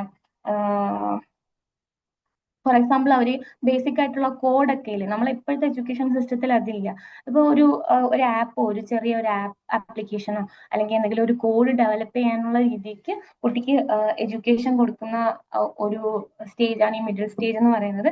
അത് പ്രധാനമായിട്ടും 6 to 8, അതായത് 6 മുതൽ 8 വരെയുള്ള ആ ഒരു ഏജ് ഗ്രൂപ്പിലാണ്, സോറി ഗ്രേഡ് ക്ലാസ്സസിലാണ് അത് പ്രധാനമായിട്ടും പ്രൊവൈഡ് ചെയ്യുന്നത്. പിന്നെ പിന്നെ ലാസ്റ്റ് പറയുന്നത് സെക്കൻഡറി സ്റ്റേജ് എന്ന് പറഞ്ഞാൽ ഒരു 9 to 12 ആ ഒരു മീൻസ് ഗ്രേഡിൽ വരുന്നതാണ്. എന്ന് പറഞ്ഞാൽ നമ്മളിപ്പം 9 to 12 ക്ലാസ്സസ് നോക്കുകയാണെങ്കിൽ റിസർച്ച് എന്ത് ചെയ്തിട്ടില്ല, ഇന്റഗ്രേറ്റ് ചെയ്തിട്ടില്ല. പക്ഷെ നമ്മൾ ഈ 9 to 12 മീൻസ് ഈ NEP പ്രകാരം കുട്ടികൾക്ക് റിസർച്ചും കൂടി ഇൻകോർപ്പറേറ്റ് ചെയ്യുന്നുണ്ട്. മാത്രല്ല ഒരു നമ്മൾക്ക് ഇപ്പൊ അറിയാം, നമ്മളിപ്പോ +2 കഴിഞ്ഞാൽ എന്താ, സോറി 10th കഴിഞ്ഞാൽ കുട്ടിക്ക് ഫുൾ A+ ഉണ്ടെങ്കിൽ സ്റ്റിൽ ആൾക്കാർ ഫോളോ ചെയ്യുന്നുണ്ട്. എന്താണ് ഫുൾ A+ ഉള്ളവൻ സയൻസ് എടുക്കണം, മീൻസ് കുറഞ്ഞു പോയാൽ ഹ്യൂമാനിറ്റീസ് എടുക്കണം. അങ്ങനെ ഒരു ഇതുണ്ട് ഇപ്പോഴും. പക്ഷെ കുട്ടികളൊക്കെ നമ്മൾ പറഞ്ഞു മനസ്സിലാക്കാൻ നോക്കണം മാക്സിമം. അപ്പോ ഇനി വരാൻ പോകുന്ന ഈ ഒരു സിസ്റ്റത്തിൽ എന്താന്ന് വെച്ചാൽ കുട്ടിക്ക് അവന്റെ ഇഷ്ടത്തിന് എന്ത് ചെയ്യാൻ പറ്റും, സബ്ജക്ട് എടുത്ത് പഠിക്കാൻ പറ്റും. ഇപ്പൊ എന്താ പറയാ, മാത്സും സോഷ്യൽ ഹിസ്റ്ററി ആണെങ്കിലും കുട്ടിക്ക് എടുത്ത് പഠിക്കാം. അല്ലെങ്കിൽ കമ്പ്യൂട്ടർ സയൻസും പിന്നെന്താ പറയാ, മ്യൂസിക് ആണെങ്കിലും സംഗീതം അങ്ങനെ എന്തെങ്കിലും ആണെങ്കിലും കുട്ടിക്ക് എടുത്ത് പഠിക്കാം. ആ ഒരു രീതിക്ക് നമ്മുടെ എഡ്യൂക്കേഷൻ സിസ്റ്റം മാറുന്നുണ്ട്. ഓക്കെ, അപ്പൊ നിങ്ങൾ എന്തായാലും ഇതിന്റെ പേര്, കറസ്പോണ്ടിങ് ഗ്രേഡ്, കറസ്പോണ്ടിങ് ഏജ്, ഇതൊക്കെ നിങ്ങൾ നോട്ട് ചെയ്ത് വെക്കണം. പിന്നെ ഇതിനകത്ത് എന്തൊക്കെയാ പഠിപ്പിക്കുന്നത് അത് അത്ര ഇമ്പോർട്ടന്റ് അല്ല, ഫോർ യുവർ അണ്ടർസ്റ്റാൻഡിങ് ഞാൻ പറഞ്ഞതാണ്. ഓക്കെ, ഇതാണ് ഞാൻ ഇതിന്റെ കൂടെ പറഞ്ഞ പോയിന്റ്. അതായത് it will bring the uncovered age group of 3 to 6 year under school curriculum, which has been recognized globally as a crucial stage for development of mental faculties of a child. അതായത് ഈ 3 മുതൽ 6 വയസ്സുള്ള കുഞ്ഞുമക്കളെ എന്ത് ചെയ്യുന്നുണ്ട്, നമ്മൾ formal ആയിട്ട് school കരിക്കുലത്തിൽ include ചെയ്യുന്നുണ്ട്. ആക്ച്വലി ഇവർക്ക് അംഗനവാടി പോകുന്ന നമുക്കറിയാം. പക്ഷെ അംഗനവാടി സിസ്റ്റം എന്ന് പറഞ്ഞാൽ അവരുടെ ന്യൂട്രീഷന് അല്ലെങ്കിൽ ന്യൂട്രീഷൻ നിങ്ങൾക്കറിയാലോ, അതൊക്കെ ഇമ്പ്രൂവ് ചെയ്യാൻ വേണ്ടിയിട്ട് കുട്ടികൾക്ക് കൊടുക്കുന്ന ഒരു പ്ലാറ്റ്ഫോം ആണ് ഈ അംഗനവാടി എന്ന് പറയുന്നത്. അത് ഒരിക്കലും ഫോർമൽ എഡ്യൂക്കേഷൻ സിസ്റ്റത്തിന്റെ പാർട്ടല്ല. ഓക്കെ, എത്ര മണിയായി?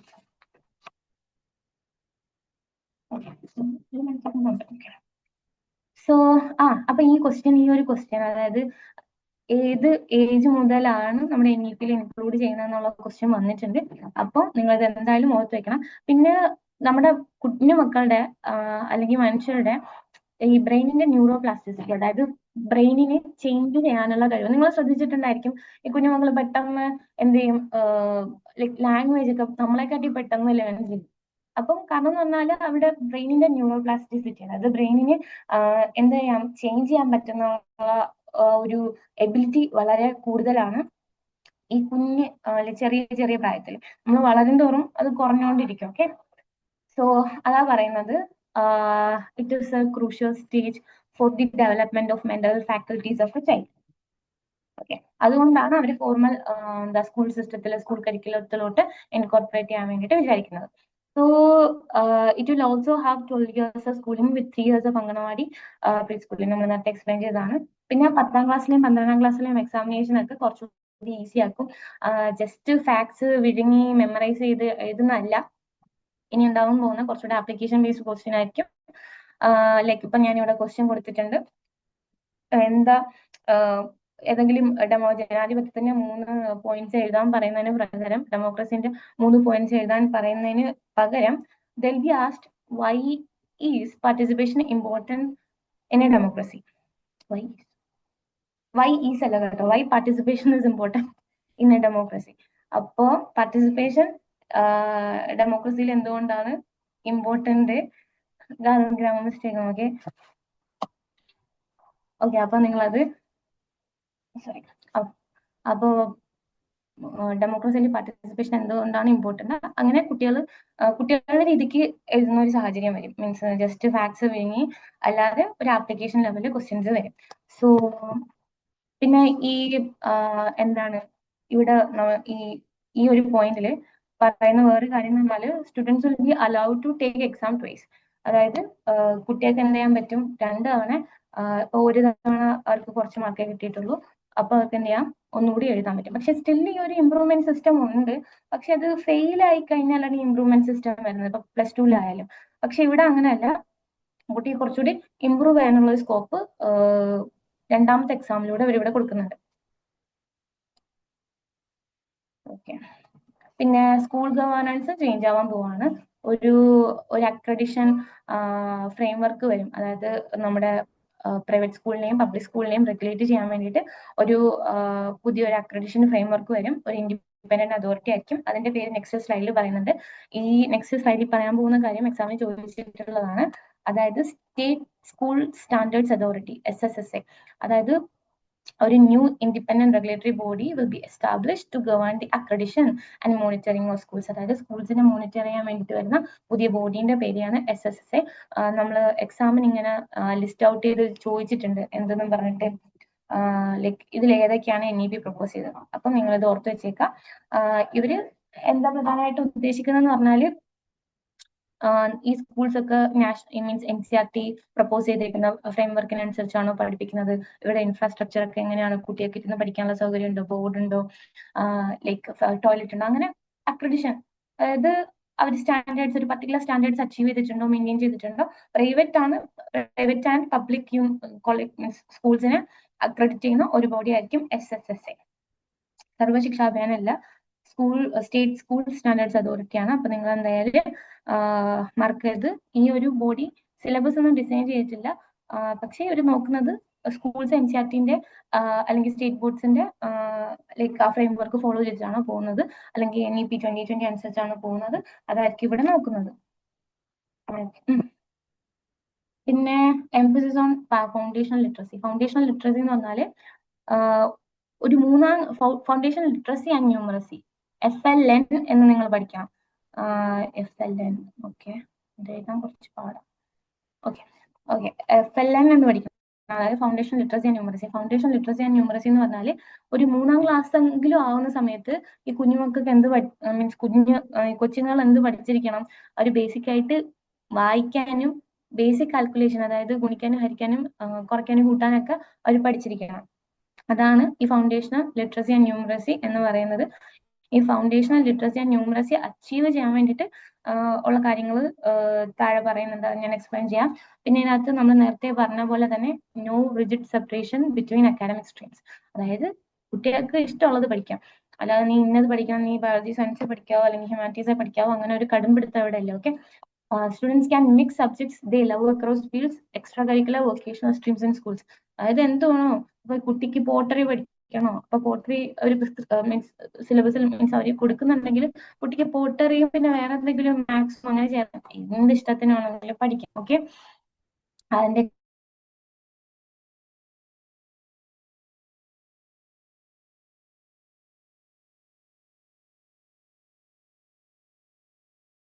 അച്ചീവ് ചെയ്യാൻ ഉദ്ദേശിക്കുന്ന വർഷം എന്ന് പറഞ്ഞാൽ 2026-2027 ആ ഒരു സമയത്തിനകത്തേക്കും ഈ universal foundational literacy and numeracy എന്ത് ചെയ്തേക്കണം, അച്ചീവ് ചെയ്തേക്കണം. അങ്ങനെ ഒരു ടാർഗറ്റ് NEP പ്രപ്പോസ് ചെയ്യുന്നുണ്ട്. ഈ ഫൗണ്ടേഷണൽ ലിറ്ററസി ആൻഡ് ന്യൂമറസി നമ്മൾ എക്സ്പ്ലെയിൻ ചെയ്തിട്ടുണ്ട്.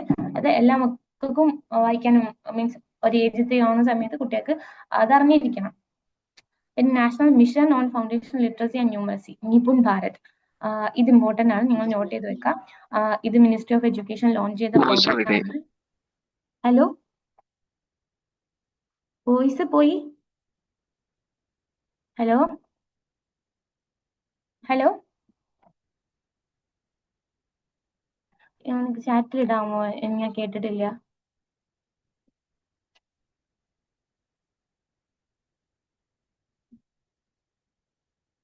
എനിക്ക് ബ്രേക്ക് വേണമെന്നാ പറഞ്ഞേ.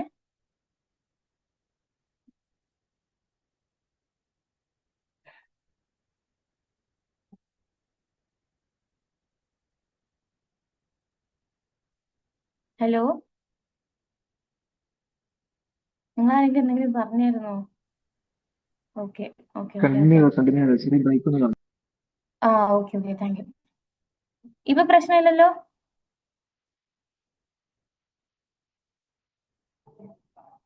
ഓക്കെ ഇല്ല ഇല്ല.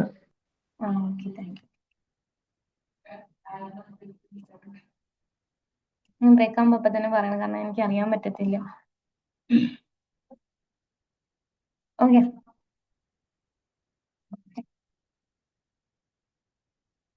സോ ഈ foundational literacy and numeracy achieve ചെയ്യാനുള്ള ഒരു മിഷനാണ് നിപുൺ ഭാരത് എന്ന് പറഞ്ഞാൽ.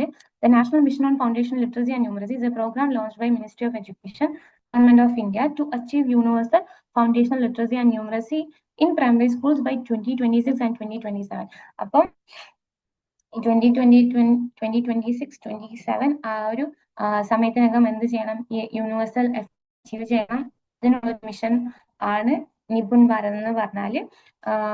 ഈ മിഷൻ എയിം ചെയ്യുന്നത് എന്താന്ന് വെച്ചാൽ, the mission aims to ensure every child attains basic reading, writing and arithmetic grade. 3ാം ക്ലാസ് എത്തുമ്പോഴത്തേക്കും കുട്ടിക്ക് ബേസിക് ആയിട്ട് വായിക്കാനും ബേസിക് അരിത്തമെറ്റിക് മീൻസ് സ്കിൽസും കുട്ടി ഡെവലപ്പ് ചെയ്തിട്ടുണ്ടായിരിക്കണം. അതായത് കൂട്ടാനും കുറയ്ക്കാനും ഗുണിക്കാനും ഹരിക്കാനും അങ്ങനെയൊക്കെ. വായിച്ച് ഒരു പാരഗ്രാഫ് വായിച്ച് കുട്ടിക്ക് അത് എന്താണെന്ന് മനസ്സിലാക്കാനുള്ള ഒരു എബിലിറ്റി ഉണ്ടായിരിക്കണം ബൈ ഗ്രേഡ് 3. ഓക്കെ, പിന്നെ വൊക്കേഷണൽ എഡ്യൂക്കേഷൻ 6ാം ക്ലാസ് തൊട്ട് സ്റ്റാർട്ട് ചെയ്യും വിത്ത് ഇന്റേൺഷിപ്പ്. നമ്മളൊക്കെ QGക്കും PGക്കും പഠിക്കുന്ന സമയത്താണ് ഞാനൊക്കെ ആദ്യമായിട്ട് ഇന്റേൺഷിപ്പിന് തന്നെ പോകുന്നത്. പക്ഷെ ഇപ്പം NEP പ്രകാരം എന്താ പറയുന്നത്, 6ാം ക്ലാസ് മുതൽ ഇന്റേൺഷിപ്പ് കൊടുക്കുന്ന ഒരു സ്കീമാണ് വന്നിട്ടുള്ളത്. പിന്നെ അടുത്ത പോയിന്റ് എന്ന് പറഞ്ഞാല് teaching up to at least grade 5 to be in mother tongue or regional language. ഞാൻ ഒരുപാട് തവണ പറഞ്ഞ കാര്യമാണ് എന്തിനാണ് മദർ ടങ്ങിൽ പഠിപ്പിക്കുന്നത് എന്നുള്ളത്. കാരണം കുട്ടികളുടെ കൺസെപ്റ്റ് നല്ലോണം മനസ്സിലാവാൻ വേണ്ടിയിട്ടാണ്. സോ അടുത്ത പോയിന്റ് എന്ന് പറഞ്ഞാൽ to ensure at least 50% of the learners have exposure to vocational education by 2025. ഏകദേശം പഠിക്കുന്നതിൽ 50% കുട്ടികൾക്കും എന്തിനുള്ള ആക്സസ് ഉണ്ടായിരിക്കണം, അല്ലെങ്കിൽ എക്സ്പോഷർ ഉണ്ടായിരിക്കണം, വൊക്കേഷണൽ എഡ്യൂക്കേഷനുള്ള അതായത് സ്കിൽ ബേസ്ഡ് എഡ്യൂക്കേഷൻ ഉള്ള ആക്സസ് ഉണ്ടായിരിക്കണം. പിന്നെ അടുത്ത ഇമ്പോർട്ടന്റ് പോയിന്റ് എന്ന് പറഞ്ഞാല്, ഓക്കെ, ഇത് ഞാൻ എക്സ്പ്ലെയിൻ ചെയ്തിട്ടുള്ള പോയിന്റ് തന്നെയാണ്. ജസ്റ്റ് നിങ്ങൾ ഇത് പോകുന്ന സമയത്ത് ജസ്റ്റ് ഒന്ന് വായിച്ചു നോക്കിയാൽ മതി, അധികം ഇമ്പോർട്ടന്റ് അല്ല. പിന്നെ അടുത്തെന്ന് പറഞ്ഞാല് ഒരു ഹോളിസ്റ്റിക് അസസ്മെന്റ് ആണ്, അതായത് 360 ഡിഗ്രി ഹോളിസ്റ്റിക് പ്രോഗ്രസ് കാർഡ് ഉണ്ടായി. അതായത് കുട്ടി ജസ്റ്റ് മാർക്ക് മാത്രമല്ല ഇവിടെ നോക്കുന്നത്, അതായത് കുട്ടിക്ക് ലൈക്ക് എത്ര ഏത് സബ്ജക്റ്റിൽ എത്ര മാർക്ക് ഉണ്ട് അതല്ല നോക്കുന്നത്. ലൈക്ക് ഒരു 360 ഡിഗ്രി അസസ്മെന്റ് എന്ന് പറഞ്ഞാല് കുട്ടിയുടെ ഹെൽത്ത്, അല്ലെങ്കിൽ ഹെൽത്ത്, മെന്റൽ ഹെൽത്ത്, അല്ലെങ്കിൽ മറ്റു സഹപാഠികളോടുള്ള പെരുമാറ്റം, അല്ലെങ്കിൽ ക്ലാസ്സിലെ പാർട്ടിസിപ്പേഷൻ, ഇതൊക്കെ നോക്കുന്ന ഒരു 360 ഡിഗ്രി ഹോളിസ്റ്റിക് പ്രോഗ്രസ് കാർഡ് ആയിരിക്കും നമ്മുടെ NEP പ്രകാരം ഇൻട്രൊഡ്യൂസ് ചെയ്യാൻ പോകുന്നത്. Continuous comprehensive and competency based assessment. ഈ കോമ്പീറ്റൻസി ബേസ്ഡ് അസസ്മെന്റ്, ഈ കണ്ടിന്യൂസ് കോംപ്രിഹെൻസീവ് എന്താണെന്ന് നമുക്കറിയാം. ഈ കോമ്പിറ്റൻസി ബേസ്ഡ് അസസ്മെന്റ് എന്ന് പറഞ്ഞാൽ കുട്ടി പഠിച്ച കാര്യം കുട്ടിക്ക് അപ്ലൈ ചെയ്യാൻ പറ്റുന്നുണ്ടോ.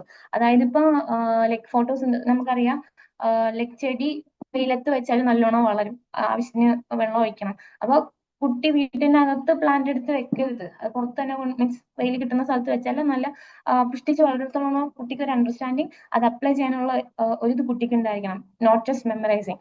പിന്നെ പിന്നെ ഇതിനകത്ത് പറയുന്ന വേറൊരു കാര്യം, നിങ്ങൾ മനസ്സിലാക്കി വെച്ചേക്കാം, എന്തായാലും പഠിക്കല്ലേ. അപ്പോ എന്ന് പറഞ്ഞാല് കുട്ടീനെ തന്നെ അസസ്മെന്റ് ചെയ്യുന്ന ഒരു സെൽഫ് അസസ്മെന്റ് ഉണ്ടായിരിക്കും. പിന്നെ സഹപാഠികൾ കുട്ടീനെ അസസ് ചെയ്യും, പിന്നെ ടീച്ചർ അസസ് ചെയ്യും. അങ്ങനെ ഒരു 3 ടൈപ്പ് ഓഫ് അസസ്മെന്റ് ഇതിനകത്ത് പറയുന്നുണ്ട്. So this is about the 360 degree holistic progress card. ഇനി നമുക്ക് നെക്സ്റ്റ് സ്ലൈഡിലോട്ട് പോകാം, കാരണം നമുക്ക് ഒരുപാട് പഠിക്കാനുണ്ട്. ഇതിന്റെ ക്വസ്റ്റ്യൻ ചെയ്യാനുണ്ട്. പിന്നെ new and comprehensive national Curriculum Framework for Teacher education 2021, അതായത് NCFT. നിങ്ങൾ ഇതിന്റെയൊക്കെ ഈ ഷോർട്ട് ഫോമും പിന്നെ ഇതിന്റെ ഫുൾ ഫോമും ഒക്കെ നിങ്ങൾ ഒരു എന്താക്കി വെക്കുക, ടേബിൾ ആക്കി വെക്കുക. കാരണം കുറെ അക്ഷരങ്ങൾ ഉള്ളത് നമ്മൾ മുന്നേ ഒന്ന് പറഞ്ഞിട്ടുണ്ടായിരുന്നു. അതുപോലെ ഒന്നും കൺഫ്യൂസ്ഡ് ആവരുത് പരസ്പരം. അപ്പോ എന്താ പറയുന്നത് പറഞ്ഞാൽ, National Curriculum Framework for Teacher Education എന്ത് ചെയ്യും, ആര് ഫോർമുലേറ്റ് ചെയ്യും? NCTE ഫോർമുലേറ്റ് ചെയ്യും, അതായത് National Council for Teacher Education formulate ചെയ്യും. ആരുമായിട്ട് കൺസൾട്ട് ചെയ്തിട്ട്? NCERT ആയിട്ട് കൺസൾട്ട് ചെയ്തിട്ട് NCFTE ഫോം ചെയ്യും. ലൈക്ക് വളരെ കൺഫ്യൂസ്ഡ് ഒന്നും ആവണ്ട, നിങ്ങൾ വായിക്കുന്ന സമയത്ത് ഒന്ന് വായിച്ചാൽ മതി, മനസ്സിലാവും. ഈ NCFTE എന്താന്ന് പറഞ്ഞാല് ഈ ടീച്ചേഴ്സ് എങ്ങനെയാണ് പഠിപ്പിക്കേണ്ടത് അതിന് വേണ്ടിയിട്ടുള്ള ഒരു ഫ്രെയിംവർക്ക് ആണ് NCFTE എന്ന് പറഞ്ഞാൽ. ഓക്കെ, പിന്നെ ഈ അടുത്ത പോയിന്റ് എന്ന് പറഞ്ഞാൽ it is very important. Question ചോദിച്ചിട്ടുണ്ട്, അതായത് by 2030 the minimum degree qualification for teaching will be a 4-year integrated B.Ed degree. അതായത് 2030 ആവുന്ന സമയത്തേക്കും പഠിപ്പിക്കാനുള്ള ബേസിക് ക്വാളിഫിക്കേഷൻ എന്ന് പറഞ്ഞാൽ 4-year integrated B.Ed ഡിഗ്രി ആക്കി മാറ്റും. അപ്പം ബൈ ഏത് ഇയർ ആണ് ഈ ഒരു ഇത് വരുന്നതെന്ന് ക്വസ്റ്റ്യൻ ചോദിച്ചിട്ടുണ്ട്. ബൈ 2030 ആണ്. അതായത് 4-year integrated B.Ed degree compulsory ആക്കുന്ന ലൈക്ക് ഏത് ഇയർ വരെയാണ്, മീൻസ് ഏത് ഈ ഇയർ തൊട്ടിട്ടാണെന്നുള്ളത് ക്വസ്റ്റ്യൻ ചോദിച്ചിട്ടുണ്ട്. സോ നിങ്ങളത് നോക്കി വെക്കാം. പിന്നെ ഇത് ഞാൻ ഇത്രയും സമയം പറഞ്ഞ കാര്യങ്ങൾ തന്നെയാണ്, നിങ്ങൾക്ക് ജസ്റ്റ് വായിച്ചു നോക്കാവുന്നതേ ഉള്ളൂ. സോ ഇത് ഈ ഗ്രോസ് എൻറോൾമെന്റ് റേഷ്യോ 50% ആക്കണം ഹയർ എഡ്യൂക്കേഷനിലുള്ളത് മുന്നേ എക്സ്പ്ലെയിൻ ചെയ്തതാണ്. അടുത്തെന്ന് പറഞ്ഞാൽ ഏകദേശം 3.5 കോടി സീറ്റ് പുതിയ സീറ്റ് ഹയർ എഡ്യൂക്കേഷൻ സിസ്റ്റത്തിൽ ആഡ് ചെയ്യും. ഇൻ കേസ് നിങ്ങൾക്ക് ബ്രേക്ക് വേണമെങ്കിൽ ജസ്റ്റ് ലെറ്റ് മീ നോ. നമുക്ക് അങ്ങനെ ആണെങ്കിൽ 10 മിനിറ്റ് ബ്രേക്ക് എടുക്കാം.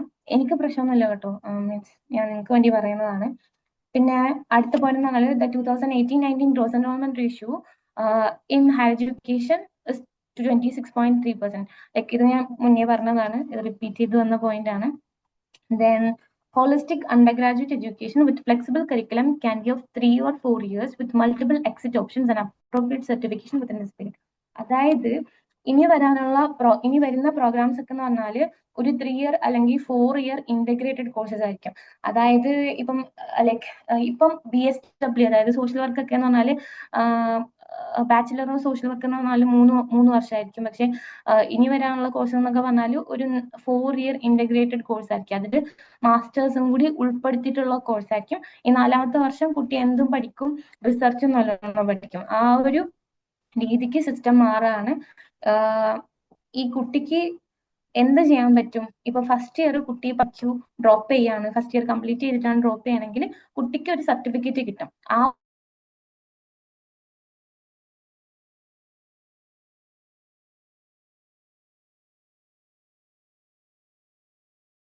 മീൻസ് ആ 1 year കുട്ടി എന്തൊക്കെയാണ് പഠിച്ചത് അതിനനുസരിച്ചുള്ള ഒരു സർട്ടിഫിക്കറ്റ് ആ കുട്ടിക്ക് കിട്ടും.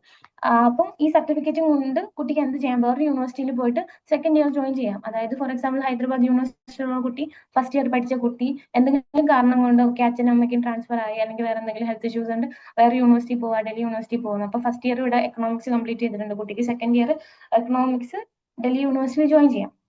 ഈ അക്കാഡമിക് ബാങ്ക് ഓഫ് ക്രെഡിറ്റ്സ് ആണ് ഇത് എനേബിൾ ചെയ്യുന്നത്. ഓക്കെ, സോ അത് next side.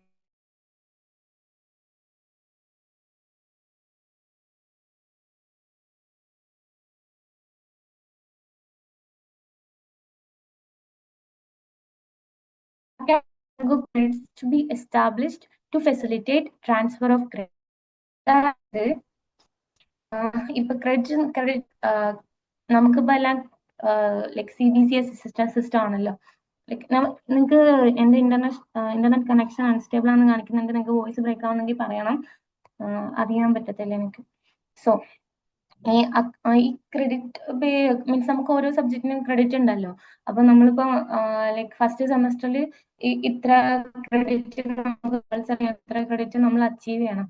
In case like നമ്മൾ ഫസ്റ്റ് ഇയറിൽ അതേ ഞാൻ നേരത്തെ പറഞ്ഞ അതേ കാര്യം തന്നെയാണ്. ഇപ്പൊ ഒരു സബ്ജക്റ്റിൽ 20 ക്രെഡിറ്റ്സ് ഉണ്ട്.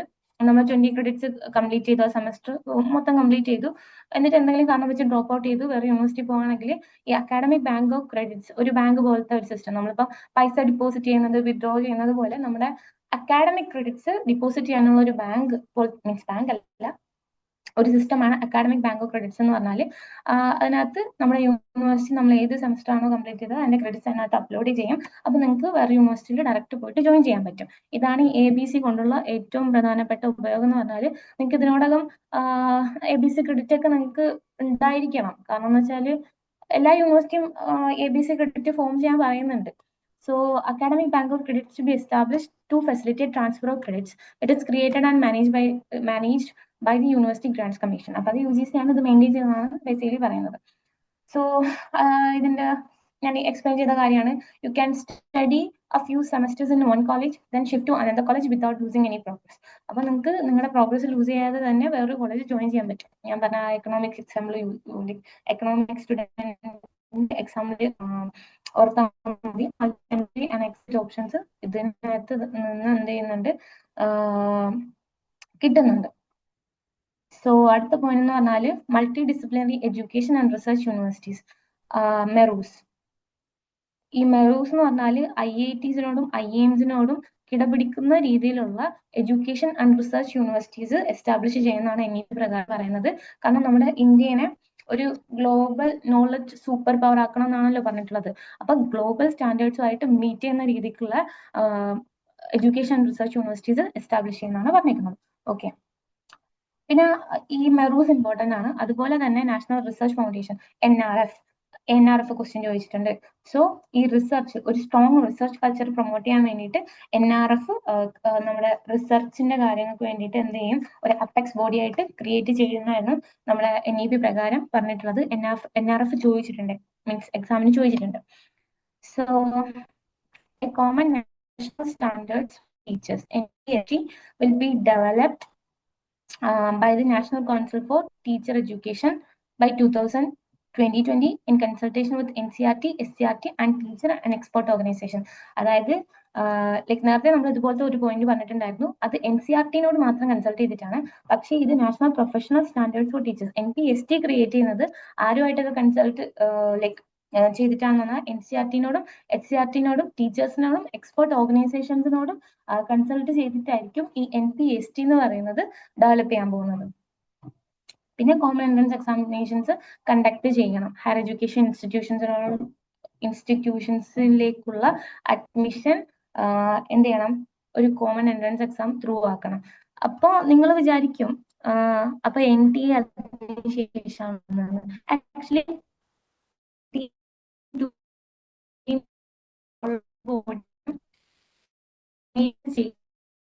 ഓക്കെ,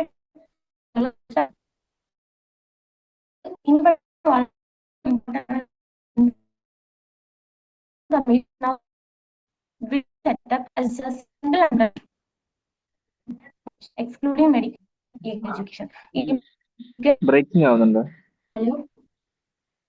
ബ്രേക്കിംഗ് ആവുന്നുണ്ടോ? ഒരു മിനിറ്റ്, ഞാൻ പറഞ്ഞത് എവിടെ നിങ്ങൾ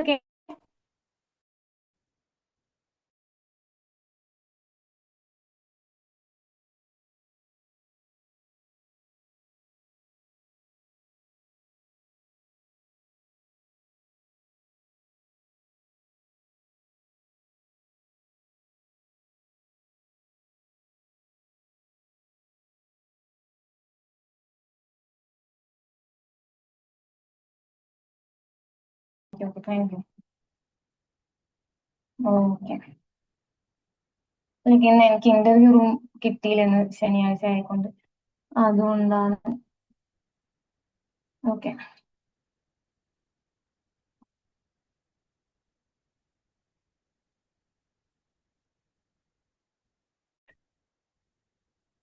സോ നിങ്ങൾക്ക് വിസിബിൾ അല്ലേ ഈ ഒരു സ്ലൈഡ്? ക്വസ്റ്റ്യൻ ചെയ്യാം. സോ ഇത് വളരെ ഇമ്പോർട്ടന്റ് ആയിട്ടുള്ള ഒരു പോർഷൻ ആണ്. ഇത് എക്സാമിന് റിപ്പീറ്റഡ് ആയിട്ട് ക്വസ്റ്റ്യൻ വരുന്ന പോർഷൻ ആണ്.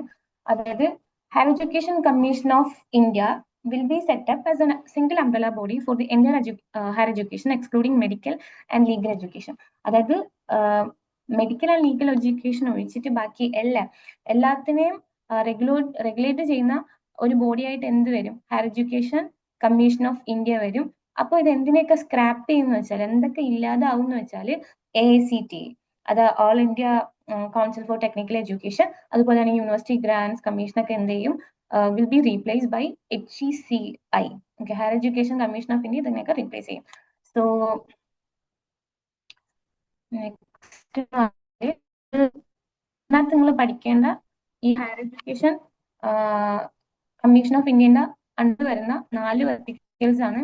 ഇത് വളരെ ഇമ്പോർട്ടന്റ് ആണ്, കാരണം ഇത് ചോദിക്കുന്ന കാര്യമാണ്. ഇതെന്തായാലും നിങ്ങൾ ഇതിന്റെ പേരും ഇതിന്റെ ഫംഗ്ഷനും പഠിച്ചു വെച്ചേക്കുക. അതായത് NHERC, national higher education regulatory council. ഇതെന്തിനാ?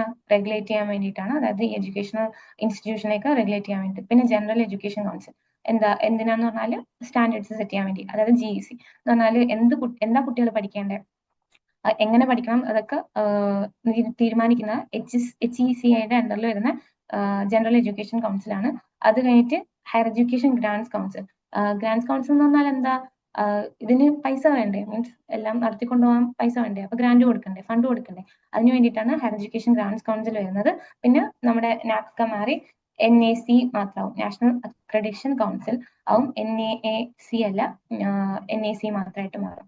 സോ ഇതിനകത്ത് ഞാനൊരു കോഡ് കൊടുത്തിട്ടുണ്ട്, normally good norms help education. ഇത് ഞാൻ എന്തായാലും നിങ്ങൾക്ക് ഒരു വോയിസ് ആയിട്ട് ഇതിന്റെ എന്താ ഉദ്ദേശിക്കുന്നതെന്ന് ഞാൻ പറഞ്ഞല്ലോ. മീൻസ് അതായത് നോർമലി എന്ന് ഉദ്ദേശിച്ച national higher education regulatory means national higher education regulatory കൗൺസിലിനെയാണ് നോർമലി എന്നുകൊണ്ട് ഉദ്ദേശിക്കുന്നത്. എന്ന് പറഞ്ഞാൽ നോർമലായിട്ട് ഒരു സാധനം പോകുന്ന സമയത്താണല്ലോ നമ്മളത് റെഗുലർ ആണെന്നൊക്കെ പറയുന്നത്. ലൈക്ക് ഞാൻ അങ്ങനെ ഒരു എക്സാമ്പിളിന് വേണ്ടി കൊടുത്തിട്ടുള്ളതാണ്. പിന്നെ ജനറൽ എഡ്യൂക്കേഷൻ കൗൺസിൽ എന്ന് പറഞ്ഞാൽ ഈ ഗുഡ് കൊണ്ട് ഉദ്ദേശിക്കുകയാണ്. അപ്പൊ ഈ സ്റ്റാൻഡേർഡ് മീറ്റ് ചെയ്യുന്ന സമയത്താണല്ലോ നമ്മൾ എന്തിനെങ്കിലും ഗുഡ് ആണ് ബാഡ് ആണെന്ന് പറയുന്നത്. അപ്പൊ നമ്മളിവിടെ ഗുഡ് കൊടുത്തതാണ്.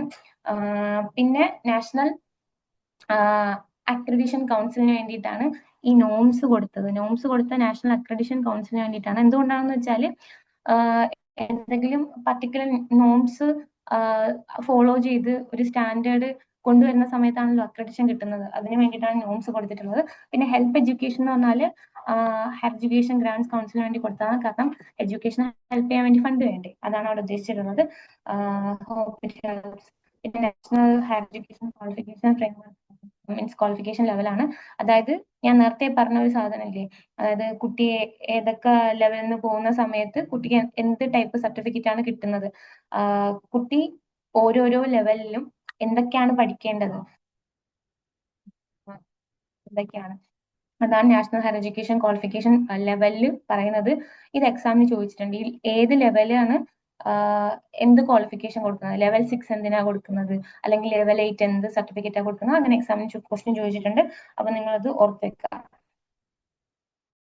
പിന്നെ ഇത് പറയണമെന്ന് പറഞ്ഞാല് എന്റെ ഒരു പ്രീവിയസ് ഇയർ ക്വസ്റ്റ്യന്റെ ബേസിൽ ഞാൻ ആഡ് ചെയ്ത പോയിന്റ് ആണ്. അതായത് നമ്മുടെ നാഷണൽ എഡ്യൂക്കേഷൻ പോളിസി വരുന്നതിന് മുന്നേ 2014 ഇവരൊരു കൺസെപ്റ്റ് നോട്ട് തയ്യാറാക്കിയിട്ടുണ്ടായിരുന്നു. എന്തൊക്കെയാണ് അതിനകത്ത് ഉൾപ്പെടുത്തിയിട്ടാണ്, അതായത് നാഷണൽ എഡ്യൂക്കേഷൻ പോളിസിയിൽ എന്തൊക്കെയാണ് ഉൾപ്പെടുത്തേണ്ടത് എന്നതിനെ പറ്റിയിട്ട് അവരെന്ത് ചെയ്തിട്ടുണ്ടായിരുന്നു, ഒരു കൺസെപ്റ്റ് നോട്ട് പ്രിപ്പയർ ചെയ്തിട്ടുണ്ടായിരുന്നു. അപ്പോൾ അതിനകത്ത് 13 തീം ഉണ്ടായിരുന്നു. ഈ 13 നമ്പർ വളരെ ഇമ്പോർട്ടന്റ് ആണ്. കാരണം വേറൊരു ക്വസ്റ്റ്യനിൽ എന്ത് ചെയ്തിട്ടുണ്ട്, ഇവര് 52 തീം എന്നൊക്കെ കൊടുത്ത് കൺഫ്യൂസ് ചെയ്തിട്ടുണ്ട്. അതുകൊണ്ടാണ് ഈ ഒരു സ്ലൈഡ് ഇൻക്ലൂഡ് ചെയ്തത്. സോ ഇത് പ്രീവിയസ് ഇയർ ക്വസ്റ്റ്യൻ ആണ്. ഇത് കുറച്ച് പ്രീവിയസ് ഇയർ ക്വസ്റ്റ്യൻ ഞാൻ ആഡ് ചെയ്തിട്ടുണ്ട്. ഓക്കെ, സമയം കുറച്ചുകൂടി പഠിക്കാനുണ്ട്. Okay, anyway given below are two statements. Swayam Prabha consists of a group of 34 DTH channels using GSAT 15 satellites on a 24/7 basis.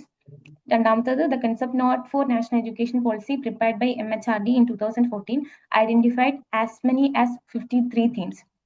അപ്പം ഇത് രണ്ടും തെറ്റാണ്. കാരണം എന്ന് വെച്ചാൽ 34 അന്നത്തെ എക്സാമിന്റെ ഇതിൽ ചോദിച്ചെങ്കിൽ നമുക്ക് എന്ത് പറയാം, സ്റ്റേറ്റ്മെന്റ് 1 ശരിയാണ്, സ്റ്റേറ്റ്മെന്റ് 2 തെറ്റാണെന്ന് പറയാം. പക്ഷേ ഇപ്പൊ നമ്മൾ എന്ത് ചെയ്ത് 34 DTC ചാനൽസ് ആണ് എഴുതിയത്, കാരണം അത് 40 ആണ്. അപ്ഡേറ്റ് ചെയ്ത് പഠിക്കാം. പിന്നെ 53 തീംസ് അല്ല, 13 തീംസ് ആണ്. ഓക്കെ, അപ്പം 2 സ്റ്റേറ്റ്മെന്റും തെറ്റാണ്. പിന്നെ NEP പ്രകാരം പറയുന്ന വേറെ കാര്യം എന്ന് പറഞ്ഞാൽ അഫിലിയേഷൻ കോളേജസ് ഒക്കെ എടുത്തു മാറ്റണം. അടുത്ത 15 വർഷത്തിനുള്ളിൽ അഫിലിയേഷൻ കോളേജസ് ഒക്കെ എടുത്തു മാറ്റണം. കാരണം ഈ അഫിലിയേഷൻ കോളേജസ് ഉണ്ടെങ്കിലുള്ള പ്രധാനപ്പെട്ട പ്രശ്നം എന്ന് പറഞ്ഞാൽ അവർക്കൊരു ഓട്ടോണമി ഉണ്ടാവത്തില്ല. എപ്പോഴും ഈ വലിയ യൂണിവേഴ്സിറ്റിനെ അതെങ്ങനെ എക്സാം കണ്ടക്ട് ചെയ്യുന്നത്, എങ്ങനെ ഡിഗ്രി അവാർഡ് ചെയ്യുന്നത്, അതൊക്കെ അത് ഫോളോ ചെയ്യണം. പിന്നെ ഈ മീൻസ് ഒരു ഇപ്പൊ കേരള യൂണിവേഴ്സിറ്റിന്റെ അണ്ടറിൽ വരുന്ന കേരള യൂണിവേഴ്സിറ്റിക്ക് ആണെങ്കിൽ എന്താണ്, കുറച്ച് അഡ്മിനിസ്ട്രേറ്റീവ് ബേർഡൻ കൂടുതലായിരിക്കും. ഇവരൊക്കെ മെയിൻറ്റെയിൻ ചെയ്യണം, നോക്കണം, നടത്തണം. അപ്പം അത് അതൊക്കെ മാറ്റാൻ നല്ലത് എന്താണ്, ഈ അഫിലിയേഷൻ കോളേജസ് എടുത്ത് മാറ്റുക, അല്ലെങ്കിൽ അവർക്ക് വേറെ ഒരു ഓട്ടോണമി കൊടുക്കുക എന്നുള്ളതാണ്. സോ പിന്നെ അടുത്തത്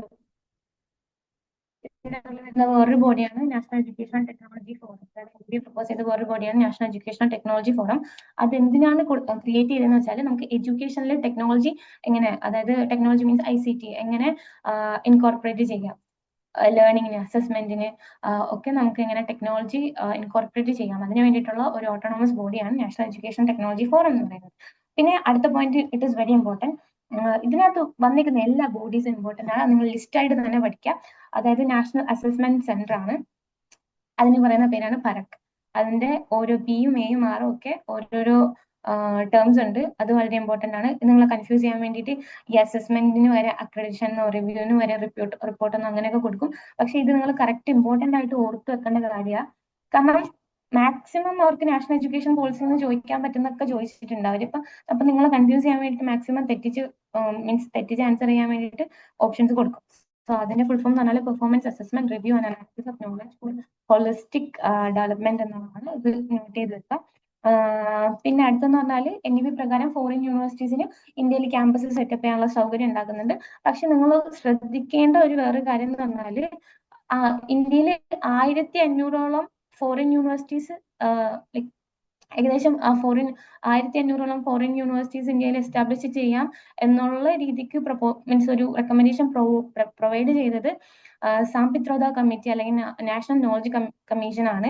അപ്പൊ നിങ്ങൾക്ക് മാറിപ്പോലും നിങ്ങൾ എക്സാമിനെ കൺഫ്യൂസ് ചെയ്യാൻ വേണ്ടിയിട്ട് ഇങ്ങനെയൊക്കെ ചോദിക്കലുണ്ട്. ഓക്കെ, പിന്നെ ഇതിന്റെ അണ്ടറിൽ വന്നിട്ടുള്ള വേറൊരു എന്താണ് മീൻസ് ബോഡിയാണ് IITI. ഇത് എക്സാമിന് ചോദിച്ചിട്ടുണ്ട്. ഇങ്ങനെ ലിസ്റ്റ് ചെയ്തിട്ട് ഇതിൽ ഏതൊക്കെയാണ് NEPന്റെ അണ്ടറിൽ വന്നതെന്ന് ചോദിച്ചിട്ടുണ്ട്.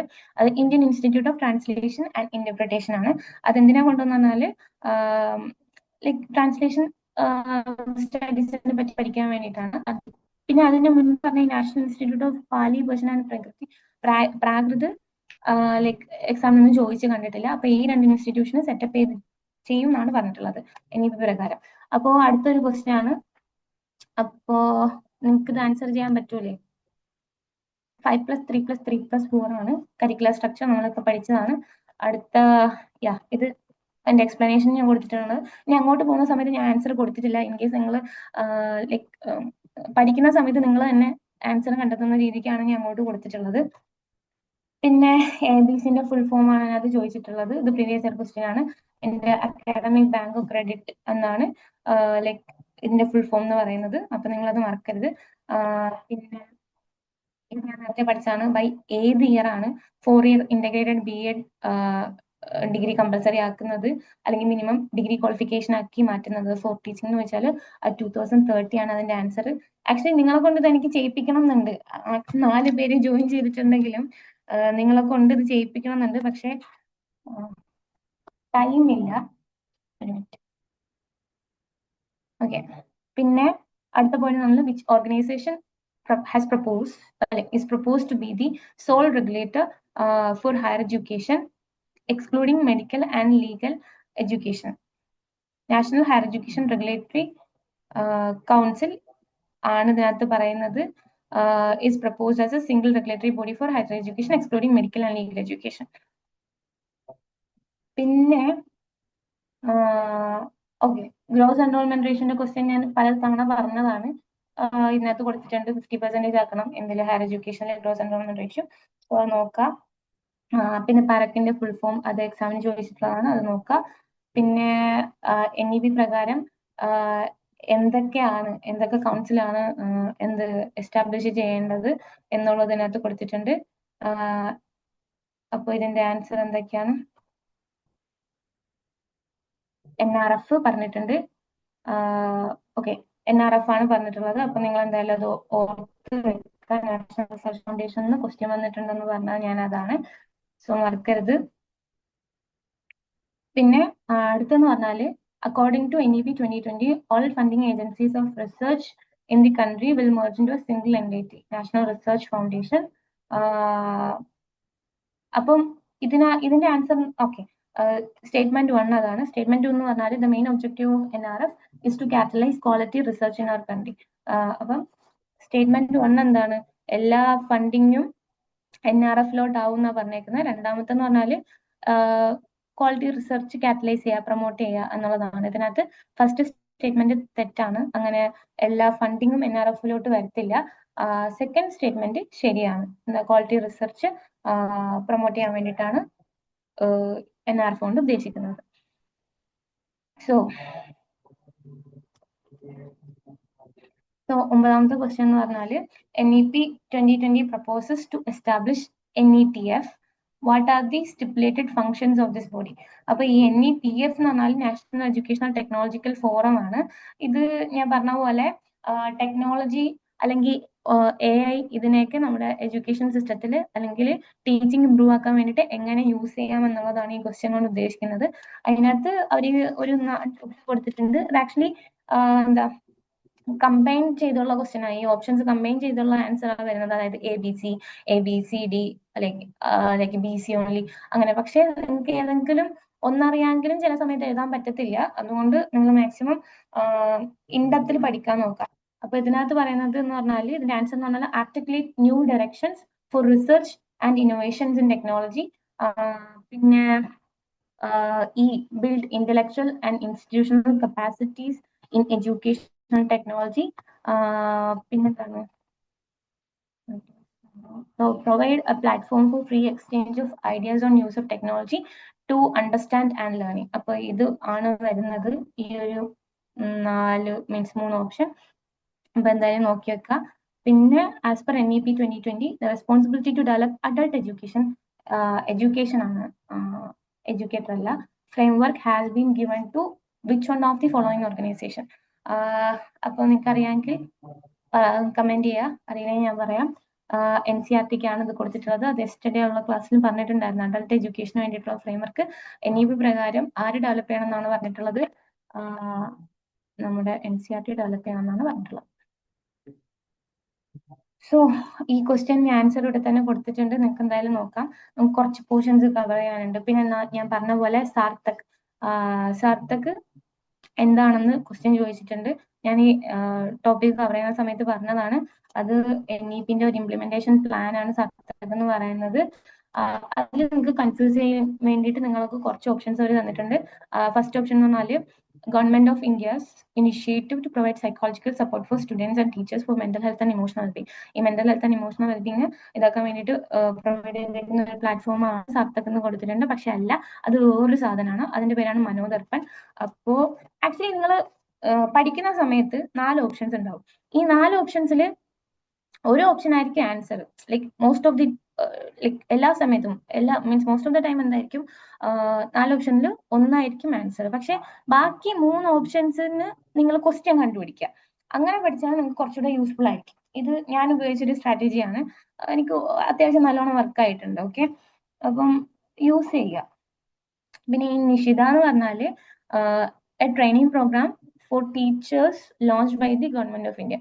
അപ്പം അതിനാണ് നിഷിത എന്ന് പറയുന്നത്. അല്ലെങ്കിൽ ഈ ബി ഇല്ലേ, ബിക്ക് ലൈക്ക് ഇപ്പൊ എങ്ങനെ ക്വസ്റ്റ്യൻ ചോദിക്കുക, what is the training programme for teachers launch by government of India. അപ്പൊ ഇങ്ങനെ നിഷിത എന്നുള്ള ഓപ്ഷൻ ഉണ്ടെങ്കിൽ യു ക്യാൻ എന്താ ചെയ്യാൻ പറ്റും, ലൈക്ക് ആൻസർ നിഷിത. അപ്പൊ ഇതും ഞാൻ നേരത്തെ പറഞ്ഞ പോലെ തന്നെയാണ് NEP-യിൽ NRF-ന്റെ ലൈക്ക് ഫങ്ഷൻസ് എന്താണെന്നുള്ളത് പ്രപ്പോസലൊക്കെ വായിച്ച് അത് ഗ്രാൻഡ് ചെയ്യുക. പിന്നെ ഉള്ളതെന്ന് പറഞ്ഞാല് ഇൻഡസ്ട്രീസും റിസർച്ചേഴ്സും ആയിട്ട് ഒരു ബ്രിഡ്ജ് അല്ലെങ്കിൽ ഒരു ലൈഷൻ ആയിട്ട് പ്രവർത്തിക്കാം. ഓക്കെ, ഇത് ഈ ക്വസ്റ്റ്യൻ എന്ന് പറഞ്ഞാൽ കുറച്ച് ഇൻട്രസ്റ്റിംഗ് ക്വസ്റ്റ്യൻ ആണ്. എന്ന് പറഞ്ഞാല് NEP പ്രകാരം സെക്കൻഡറി എഡ്യൂക്കേഷൻ ഏതൊക്കെ ക്ലാസ്സസ് കമ്പൈൻ ചെയ്തിട്ടുള്ളതാണ് ചോദിച്ചിരിക്കുന്നത്. According to NEP 20, secondary education comprises of classes ഇങ്ങനെ കൊടുത്തിട്ടുണ്ട്: 8 തൊട്ട് 10 വരെ, 10 തൊട്ട് 12 വരെ, 9 തൊട്ട് 10 വരെ, 9 തൊട്ട് 12 വരെയാണ് ചോദിച്ചിട്ടുണ്ട്. 9 തൊട്ട് 11 വരെയാണ് ചോദിച്ചിട്ടുണ്ട്. അപ്പൊ നിങ്ങൾ ഇതിനകത്ത് ഏത് ആൻസർ ആയിരിക്കും ചൂസ് ചെയ്യുക? എന്തായാലും നിങ്ങൾ ഇതിനകത്ത് ഏത് ചൂസ് ചെയ്താലും നിങ്ങൾക്ക് മാർക്ക് കിട്ടും. ആരെങ്കിലും ചലഞ്ച് ചെയ്തിട്ടുണ്ടെങ്കിൽ, കാരണം this is A cancel question. അപ്പൊ ആക്ച്വലി ഇതിന്റെ ആൻസർ എന്ന് പറഞ്ഞാൽ 9 മുതൽ 12 വരെയാണ്. അത് രണ്ടായിട്ട് ഡിവൈഡ് ചെയ്തിട്ടുണ്ട്. സെക്കൻഡറി സ്റ്റേജ്, അതായത് ക്ലാസ് 9 തൊട്ട് 10 വരെയും പിന്നെ 10 തൊട്ട് 12 വരെ. അപ്പം മാക്സിമം ക്വസ്റ്റ്യൻസ് അറ്റൻഡ് ചെയ്യുക. നെഗറ്റീവ് മാർക്കിംഗ് ഇല്ലാത്ത പക്ഷം നിങ്ങൾ അറ്റൻഡ് ചെയ്താൽ ഇവൻ തെറ്റിപ്പോയ ക്വസ്റ്റ്യൻ ആണെങ്കിൽ യു വിൽ ഗെറ്റ് മാർക്ക് അല്ലേ? അപ്പൊ അത് ക്യാൻസൽ ക്വസ്റ്റ്യൻ ആണ്. അപ്പൊ എന്തായാലും നോക്കി വെച്ചേക്കാം.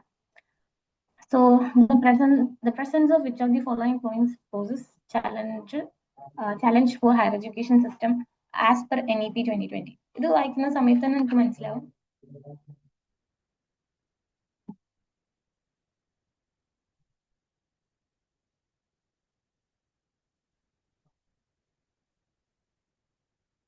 ഓക്കെ,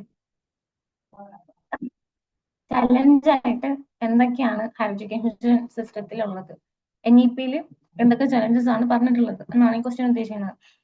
ഒന്ന് എന്തായാലും ഞാൻ നേരത്തെ പറഞ്ഞു, അഫിലിയേഷൻ യൂണിവേഴ്സിറ്റീസ് ഫേസ് ഔട്ട് ചെയ്യണമെന്ന് പറഞ്ഞിട്ടുണ്ടായിരുന്നു 15 വർഷത്തിനകത്ത്. അപ്പം ലാർജ് അഫിലിയേറ്റിംഗ് യൂണിവേഴ്സിറ്റീസ് ഒരു ചലഞ്ച് ആയിട്ട് നമുക്ക് എടുക്കാം. പിന്നെ രണ്ടാമത്തത് ineffective regulatory system. Okay, regulatory system ineffective ആണ്. അതുകൊണ്ടാണല്ലോ അവർ ഓരോരോ ബോഡീസ് ഇങ്ങനെ പ്രപ്പോസ് ചെയ്യുന്നത്. ലൈക്ക് ഈ ബോഡീനുണ്ടല്ലോ ഇത്ര വെർട്ടിക്കൽസ് വേണം, ഇതിങ്ങനെ ഫംഗ്ഷൻ ചെയ്യണം, അങ്ങനെ ഇങ്ങനെയൊക്കെ. സോ ഇൻഎഫക്റ്റീവ് റെഗുലേറ്ററി സിസ്റ്റം ആയിട്ട് പറയാം. പിന്നെ C ആണ് limited teacher and institutional autonomy. Like അതാണ് നമ്മുടെ ഈ അഫിലിയേറ്റഡ് കോളേജസിനൊക്കെ ഓട്ടോണമി കൊടുക്കണം. അവർക്ക് സ്വന്തമായിട്ട് സിലബസ് അല്ലെങ്കിൽ ടീച്ചിങ് മെത്തഡോളജീസ് ഒക്കെ അവർക്ക് സ്വന്തമായിട്ട് ഡെവലപ്പ് ചെയ്യാനുള്ള ഒരു ഫ്രെയിംവർക്ക് ക്രിയേറ്റ് ചെയ്യുക. അപ്പം ഇതൊക്കെയാണ് ചലഞ്ചസ് ആയിട്ട് പറഞ്ഞിട്ടുള്ളത്. പിന്നെ ഇതൊക്കെ ഞാൻ അതാ ഈ opening of 1500 more universities actually Sam Pitroda കമ്മിറ്റിയുടെ റെക്കമെൻഡേഷൻ ആണ്. ഞാൻ നേരത്തെ ഫോറിൻ യൂണിവേഴ്സിറ്റീസ് ആണ് പറഞ്ഞതെന്ന് തോന്നുന്നു. ആക്ച്വലി ഫോറിൻ യൂണിവേഴ്സിറ്റീസ് ഇന്ത്യയിൽ എസ്റ്റാബ്ലിഷ് ചെയ്യണമെന്ന് പറഞ്ഞതും സാം പിത്രോദ കമ്മിറ്റിയുടെ ഒരു റെക്കമെൻഡേഷൻ ആണ്. ഞാൻ ഇനീഷ്യൽ ക്ലാസ്സസിൽ എടുത്തിട്ടുണ്ടായിരുന്നു. അപ്പം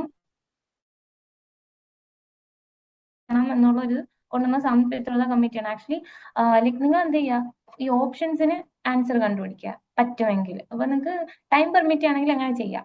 so you will not lose marks. അപ്പൊ അതല്ല എന്തായാലും ബാക്കി നിങ്ങൾക്ക് നോക്കിയാൽ തന്നെ മനസ്സിലാവും. ഒന്നാമത്തത് 26.3 50% ആക്കുക. Gross enrolment ratio in higher education by 2035. അത് കറക്റ്റ് ആണ്. പിന്നെ light but tight regulation by single regulator for higher education. Light but tight എന്ന് പറഞ്ഞാൽ ലൈറ്റ് ഇൻ ദ സെൻസ് അവർക്ക് ടീച്ചിങ് ലൈക്ക് ടീച്ചിങ് മെത്തേഡ്സിൽ അല്ലെങ്കിൽ സിലബസിലൊക്കെ ലൈറ്റ് ആവാം. പക്ഷേ tight when it comes to എന്തായിരിക്കും ക്വാളിറ്റിയിൽ ഒരു കോംപ്രമൈസ് ചെയ്യത്തില്ല. അതാണ് ഈ ലൈറ്റ് ബട്ട് ടൈറ്റ് എന്ന് ഉദ്ദേശിക്കുന്നത്.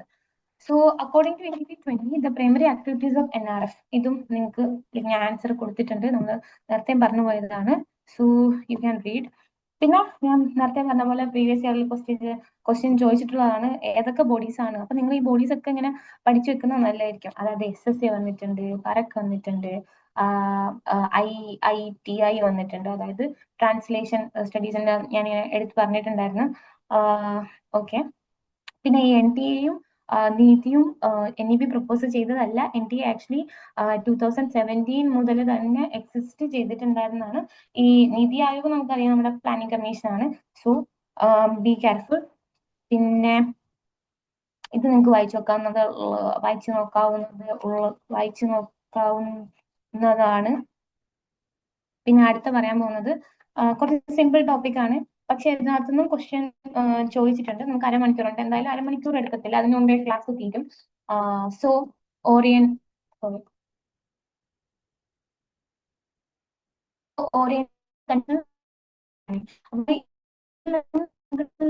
എന്താണ്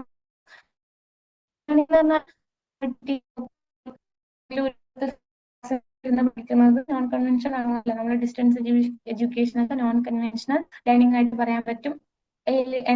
ഇന്റർനെറ്റ് കണക്ഷൻ അൺസ്റ്റേബിൾ ആണെന്ന് കാണിക്കുന്നുണ്ട്. വോയിസ് ബ്രേക്ക് ആവുന്നുണ്ടെങ്കിൽ പറയാം. ഓക്കെ, അപ്പം ഈ നോൺ കൺവെൻഷണൽ ഡിസ്റ്റൻസ് എന്നത് അതായത്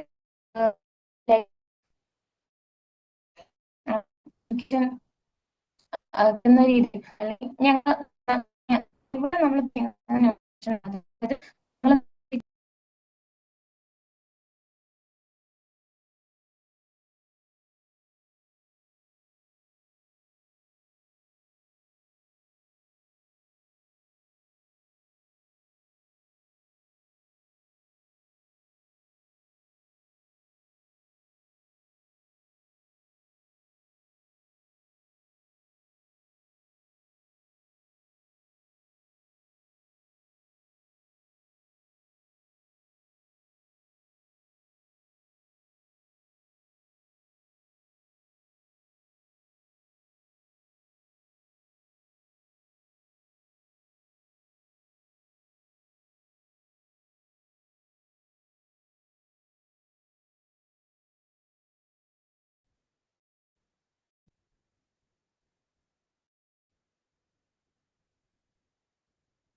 അറിയാൻ പറ്റത്തില്ല.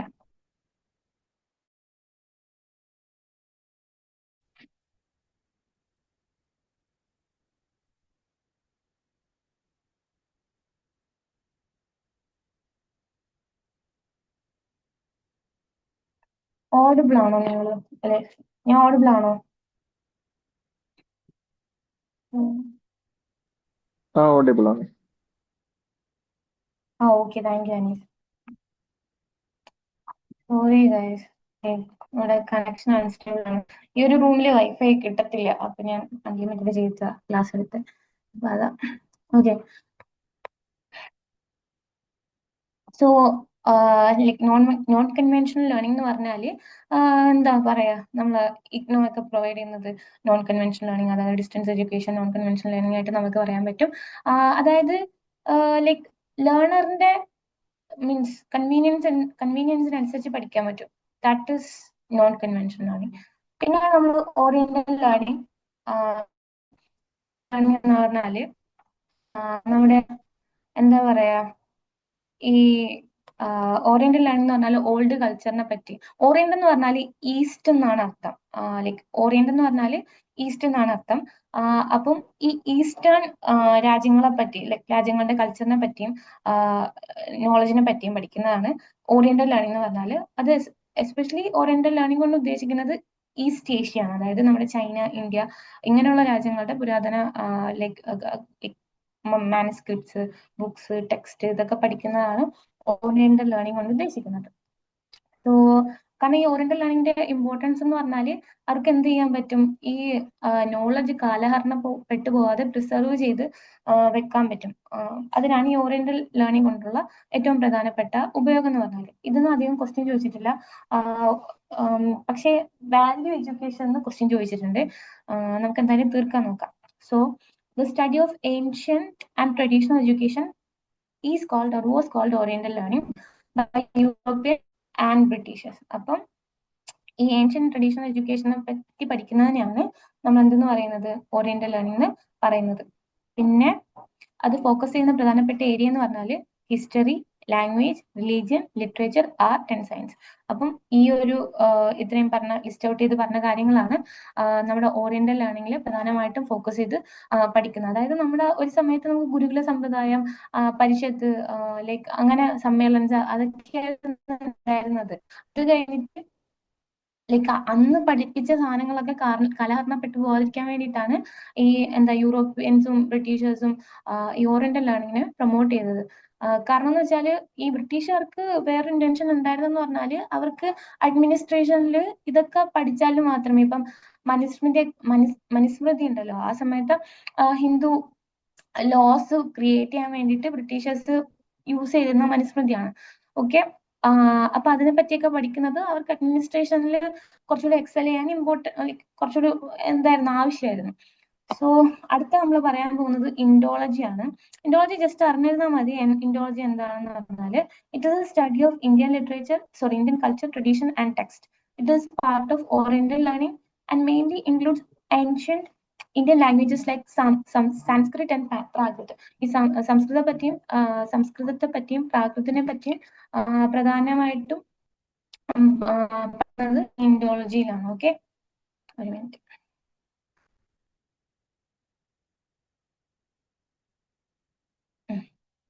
പിന്നെ ഞാൻ എക്സ്ട്രാ ഒരു പോയിന്റ് ആയിട്ട് ആഡ് ചെയ്തെന്ന് പറഞ്ഞാല് അൽബറൂണി. അൽബറൂണി എന്ന് പറഞ്ഞാൽ അബു റൈഹാൻ മുഹമ്മദ് ഇബിൻ അഹമ്മദ് അൽ ബിറൂണി എന്ന് പറയുന്ന ആളാണ് നമ്മുടെ ഇൻഡോളജിയുടെ പിതാവ് എന്ന് പറയുന്നത്.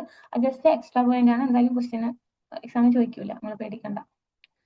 സോ ഇത് പിന്നെ ഞാൻ ഡോട്ടിട്ട് ഇവിടെ കൊടുത്തേക്കുന്നതെന്ന് പറഞ്ഞാല് ഏൻഷ്യൻ നോളജ് എന്ന് പറഞ്ഞാല് ഭയങ്കര നോളജ് റിച്ച് ആയിരുന്നു. അതുകൊണ്ട് അത് പ്രിസർവ് ചെയ്യേണ്ട ആവശ്യം ഉണ്ടായിരുന്നു.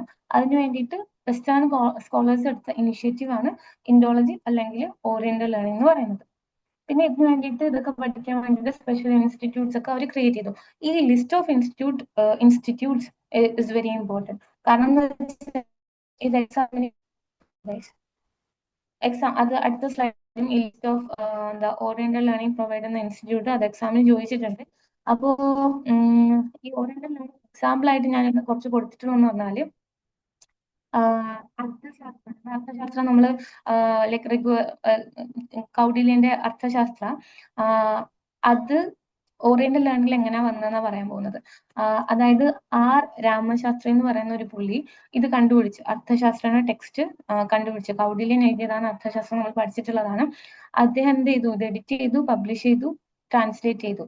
അതാണ് ഒരു ഓറിയന്റൽ വർക്ക് എന്ന് പറയുന്നത്. നിറയെ ഓറിയന്റൽ വർക്ക് ഉണ്ട്. ലൈക്ക് ഫോർ യുവർ അണ്ടർസ്റ്റാൻഡിങ് ഞാൻ എന്ത് ചെയ്തതാ, കുറച്ച് ആഡ് ചെയ്തതാ. പുള്ളിക്കാരന്റെ ഫോട്ടോ ഒക്കെ കൊടുത്തിട്ടുണ്ട്. പുള്ളിക്കാരനാണ് കണ്ടുപിടിച്ചത്. അത് കഴിഞ്ഞിട്ട് മാക്സ് മുള്ളർ ഋഗ്വേദ കണ്ടുപിടിച്ചു, അത് ട്രാൻസ്ലേറ്റ് ചെയ്തു ഇംഗ്ലീഷിലോട്ട്. പിന്നെ പുള്ളിക്കാരന്റെ ഫോട്ടോയും കൊടുത്തിട്ടുണ്ട്. ഇത് ഇമ്പോർട്ടന്റ് അല്ല, പിന്നെ ഉറക്കം വരാതിരിക്കാൻ ആഡ് ചെയ്തതാണ്. പിന്നെ അടുത്തെന്ന് പറഞ്ഞാല് നമ്മുടെ Asiatic society it is very important. അത് സർ വില്യം ജോൺസ് 1784 എന്ത് ചെയ്തതാണ്, എസ്റ്റാബ്ലിഷ് ചെയ്തതാണ്. അദ്ദേഹം എന്ത് ട്രാൻസ്ലേറ്റ് ചെയ്തു, മനുസ്മൃതിയും ഹിതോപദേശം. ഹിതോപദേശം എന്ന് പറഞ്ഞാൽ ഈ പഞ്ചതന്ത്ര കഥകൾ പോലെ ആനിമൽസും സംസാരിക്കുന്ന രീതിയിലുള്ള, ആനിമൽസും ഹ്യൂമൻസും ആയിട്ട് ഇന്ററാക്ഷൻ ഉള്ള രീതിക്ക് ഉള്ള കഥകളാണ് ഹിതോപദേശത്തിൽ കൊടുത്തേക്കുന്നത്. അതിന്റെ ടെക്സ്റ്റ് കൊടുത്തിട്ടുണ്ട്. ജസ്റ്റ് എന്തായാലും പഠിക്കുമ്പോൾ ഇൻട്രസ്റ്റിംഗ് ആയിട്ട്. അപ്പൊ അത് കഴിഞ്ഞിട്ട് ഈ ലിസ്റ്റ് ഓഫ് ഇൻസ്റ്റിറ്റ്യൂട്ട് വളരെ ഇമ്പോർട്ടൻ്റ് ആണ്. ഹലോ, ഓഡിബിൾ ഓഡിബിൾ അല്ലേ? ആണ്. ആണ്. Okay okay okay, thank you Anees. അപ്പൊ ഇതിനകത്ത് നിങ്ങൾക്ക് ഏഷ്യാറ്റിക് സൊസൈറ്റി, പിന്നെ mythic society, Madras Sanskrit college, ഇത് എക്സാമിന് ചോദിച്ചിട്ടുണ്ട്. ഇതിൽ ഏതൊക്കെയാണ് ഓറിയന്റൽ ലേണിംഗ് ഇൻസ്റ്റിറ്റ്യൂട്ട് എന്നുള്ളത്. ഓക്കെ, അപ്പൊ നിങ്ങൾ എന്തായാലും അത് മിസ് ചെയ്യരുത്. പിന്നെ ഈ നോൺ കൺവെൻഷണൽ ലേണിംഗ് ഞാൻ എക്സ്പ്ലെയിൻ ചെയ്തതാണ് ക്ലാസ്സിന്റെ തുടക്കത്തിൽ. ഇത് ജസ്റ്റ് സിമ്പിൾ ആണ്. നിങ്ങൾ മാസ്റ്റർ സ്റ്റുഡൻസ് ആണ്, ഇത് നിങ്ങൾക്ക് ജസ്റ്റ് വായിച്ച് നോക്കിയാൽ മനസ്സിലാവുന്നതേ ഉള്ളൂ. ഓക്കെ, അതാണ് ഞാനിപ്പോ പറഞ്ഞത്.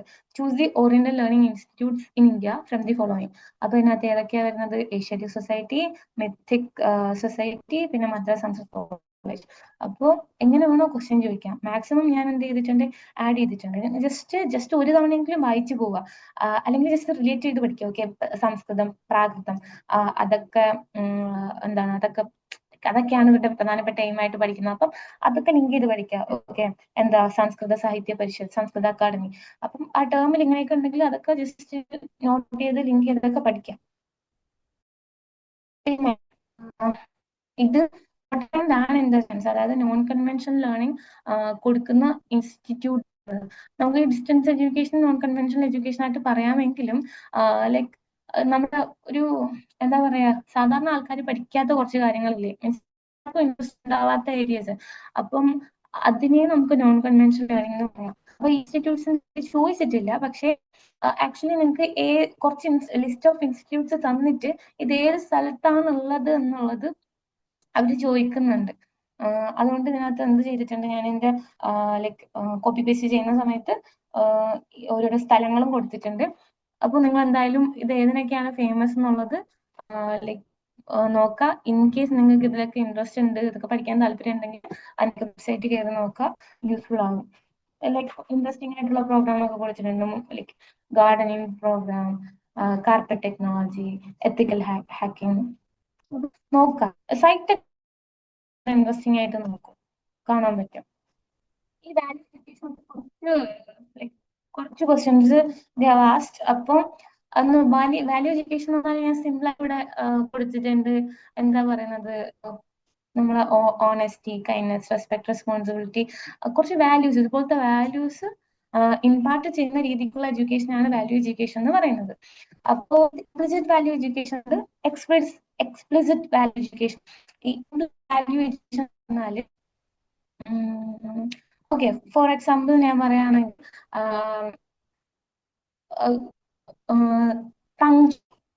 Example punctuality.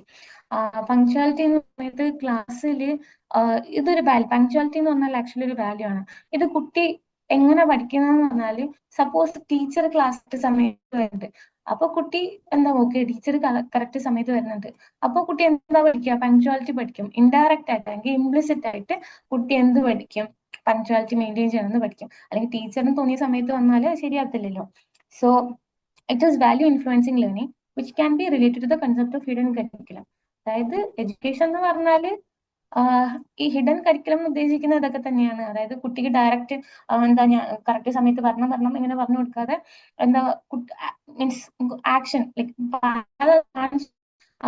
ലൈക്ക് കുട്ടി ഇമ്പാർട്ട് ചെയ്യുന്നതിനാണ് ഇംപ്ലിസിറ്റ് എന്ന് പറയുന്നത്. എക്സ്പ്ലിസിറ്റ് എന്ന് പറയുന്നത് ഇപ്പം ആമയും മുയലും ഓടിയ കഥ വെച്ചിട്ട് കുട്ടിക്ക് എന്തായ മീൻസ് ഈ ഹയർ ക്ലാസ്സസിലോട്ട് പോകുന്ന സമയത്ത് അതൊക്കെ മാറും. പക്ഷെ എന്നാലും ഞാൻ പറയാം, ഒരു അണ്ടർസ്റ്റാൻഡിങ്ങിന് വേണ്ടി പറയാം. എക്സ്പ്ലിസിറ്റ് എന്ന് പറഞ്ഞ ഇവിടെ ഉദ്ദേശിക്കുന്നതെന്ന് പറഞ്ഞാല് ആമിമുലിനെയും കഥ പറഞ്ഞു കൊടുത്തിട്ട് കുട്ടിക്ക് എന്താ ലേസി ആയിട്ട് ഇരിക്കരുത്, അങ്ങനെ വാല്യൂസ് ഇമ്പാർട്ട് ചെയ്യുന്നത്. അല്ലെങ്കിൽ ഡിഫറെന്റ് ടീച്ചിങ് പെഡഗോളജീസ് വെച്ചിട്ട്, അതായത് സ്റ്റോറി ടെല്ലിംഗ്, ഇതുപോലെ ഡിഫറെന്റ് പെഡഗോളജീസ് വെച്ചിട്ട് കുട്ടീനെ പഠിപ്പിക്കുന്നതാണ് എക്സ്പ്ലിസിറ്റ് വാല്യൂ എഡ്യൂക്കേഷൻ എന്ന് പറയുന്നത്.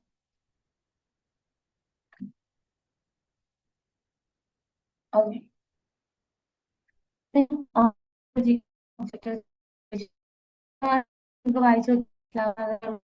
മെയിൻ ഒബ്ജക്റ്റീവ് എന്ന് പറഞ്ഞാൽ ആൾക്കാരുടെ ഇന്റഗ്രൽ ഗ്രോത്ത് ആണ്. നമുക്ക് സസ്റ്റൈനബിൾ ലൈഫ് സ്റ്റൈൽ മെയിൻറ്റെയിൻ ചെയ്യാം. പിന്നെ എന്തിനു ഹെൽപ്പ് ചെയ്യും, നമ്മുടെ രാജ്യത്തിനെ പറ്റിയും ഹിസ്റ്ററിനെ പറ്റിയും നമ്മുടെ ഭരണത്തെ പറ്റിയും ഒരു അവയർനെസ് ഹെൽപ്പ് ചെയ്യും. പിന്നെ ഇറ്റ് ഈസ് ഡെമോക്രാറ്റിക് ഓഡിബിൾ അല്ലേ?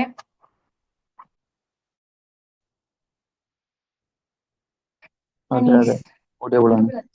Okay. So democratic level of thinking, അതായത് വാല്യൂ എഡ്യൂക്കേഷൻ വെച്ചിട്ട് കുറച്ചുകൂടി ജനാധിപത്യപരമായിട്ടുള്ള രീതിയിൽ കുട്ടികൾക്ക് എന്ത് ചെയ്യാൻ പറ്റും, ഒരു സഹവർത്തിത്വം, അതും ലൈക് സഹോദരിയൊക്കെ വെച്ചിട്ട് കുറച്ചുകൂടെ ടോളറൻസിൽ ഒന്നിപ്പിക്കാനും കഴിയും. അതായത് ലൈക് എല്ലാ മതവിശ്വാസികളെയും ഉൾക്കൊള്ളാനുള്ള ഇതൊക്കെ വാല്യൂ എഡ്യൂക്കേഷൻ കൊടുത്താൽ ഉണ്ടാവും. പല രീതിയിൽ ഞാൻ ജസ്റ്റ് റിലീജിയസ് എക്സാമ്പിൾ പറഞ്ഞതാണ്.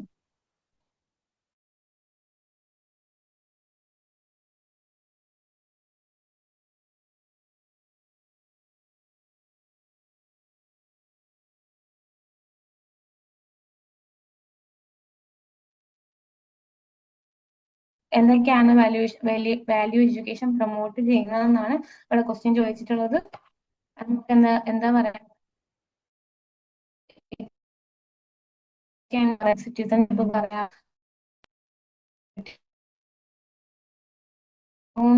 മോറൽ ആൻഡ് എത്തിക്കൽ പ്രിൻസിപ്പിൾസ് പറയാം. പക്ഷെ നമുക്ക് റിലീജിയസ് പ്രാക്ടീസസ് പറ്റില്ല. Actually they will have A tolerance. Screen ഇതൊക്കെ ഓഫ് ആണോ? സ്ക്രീൻ കാണാൻ ഹലോ, പറ്റുന്നില്ല സ്ക്രീൻ എനിക്ക്. ഓഫ് ആണോ? ഇല്ല, കാണാൻ പറ്റുന്നില്ല. Okay okay okay okay okay.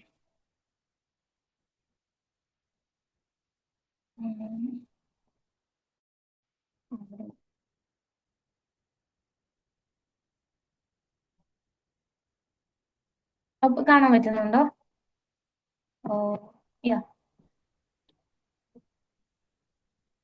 Hello. ഇല്ല, കാണുന്നില്ല.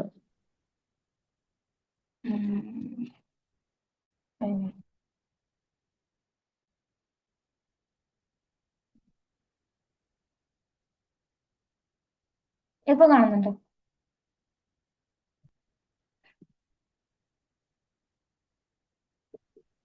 ക്യാമറ വർക്കിംഗ് ആണ്, പക്ഷെ സ്ക്രീൻ വർക്ക് ചെയ്യണില്ല. ഓക്കെ, ആക്ച്വലി ഇത് ഒരു 4 ക്വസ്റ്റ്യനും കൂടി ഉണ്ടായിരുന്നുള്ളൂ. Like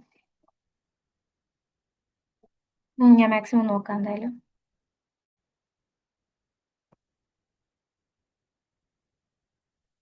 Okay. എന്തായാലും 4 ക്വസ്റ്റ്യനും കൂടി ഉള്ളത് എന്തായാലും നിങ്ങൾക്ക്. ഓക്കെ, ഇപ്പൊ ഓക്കെ, കാണാൻ ഇപ്പൊ റെഡി പറ്റുന്നുണ്ടല്ലോ ആയിട്ടുണ്ട്. അല്ലേ? യെസ്, റെഡി ആയിട്ടുണ്ട്. Okay okay. Okay, thank U. അപ്പോ വാല്യൂ എഡ്യൂക്കേഷന്റെ ലൈക്ക് എന്തൊക്കെയാണ് വാല്യൂ എഡ്യൂക്കേഷൻ പ്രൊമോട്ട് ചെയ്യുന്നതെന്നാണ് നമ്മളിപ്പം ഇതിനകത്ത് പറഞ്ഞിട്ടുള്ളത്. അത് ഞാൻ ലിസ്റ്റ് ഔട്ട് ചെയ്ത് കൊടുത്തിട്ടുണ്ട്. പക്ഷെ റിലീജിയസ് പ്രാക്ടീസസ് ആൻഡ് ബിലീവ്സ് വരത്തില്ല. ഒരു ടോളറൻസ് ഉണ്ടാവുമെങ്കിലും റിലീജിയസ് പ്രാക്ടീസസ് ഇങ്ങനെ ചെയ്ത് നടക്കാൻ അങ്ങനെ ഇത് പഠിക്കുന്നില്ല. മീൻസ് അങ്ങനെ ഒരു പ്രൊമോഷൻ ഇതിനില്ല.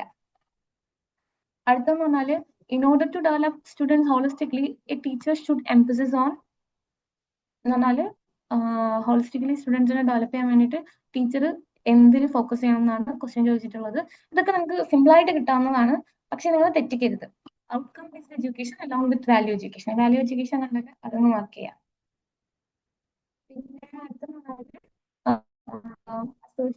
പിന്നെ സ്റ്റേറ്റ്മെന്റ് അസേഷൻ റീസണിംഗ് അല്ല, സ്റ്റേറ്റ്മെന്റ് 1 സ്റ്റേറ്റ്മെന്റ് 2 ക്വസ്റ്റ്യൻ ആണ്. Value education is knowledge based and information oriented.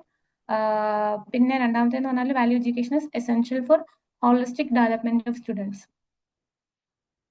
ഇതിൽ ഏതാണ് answer?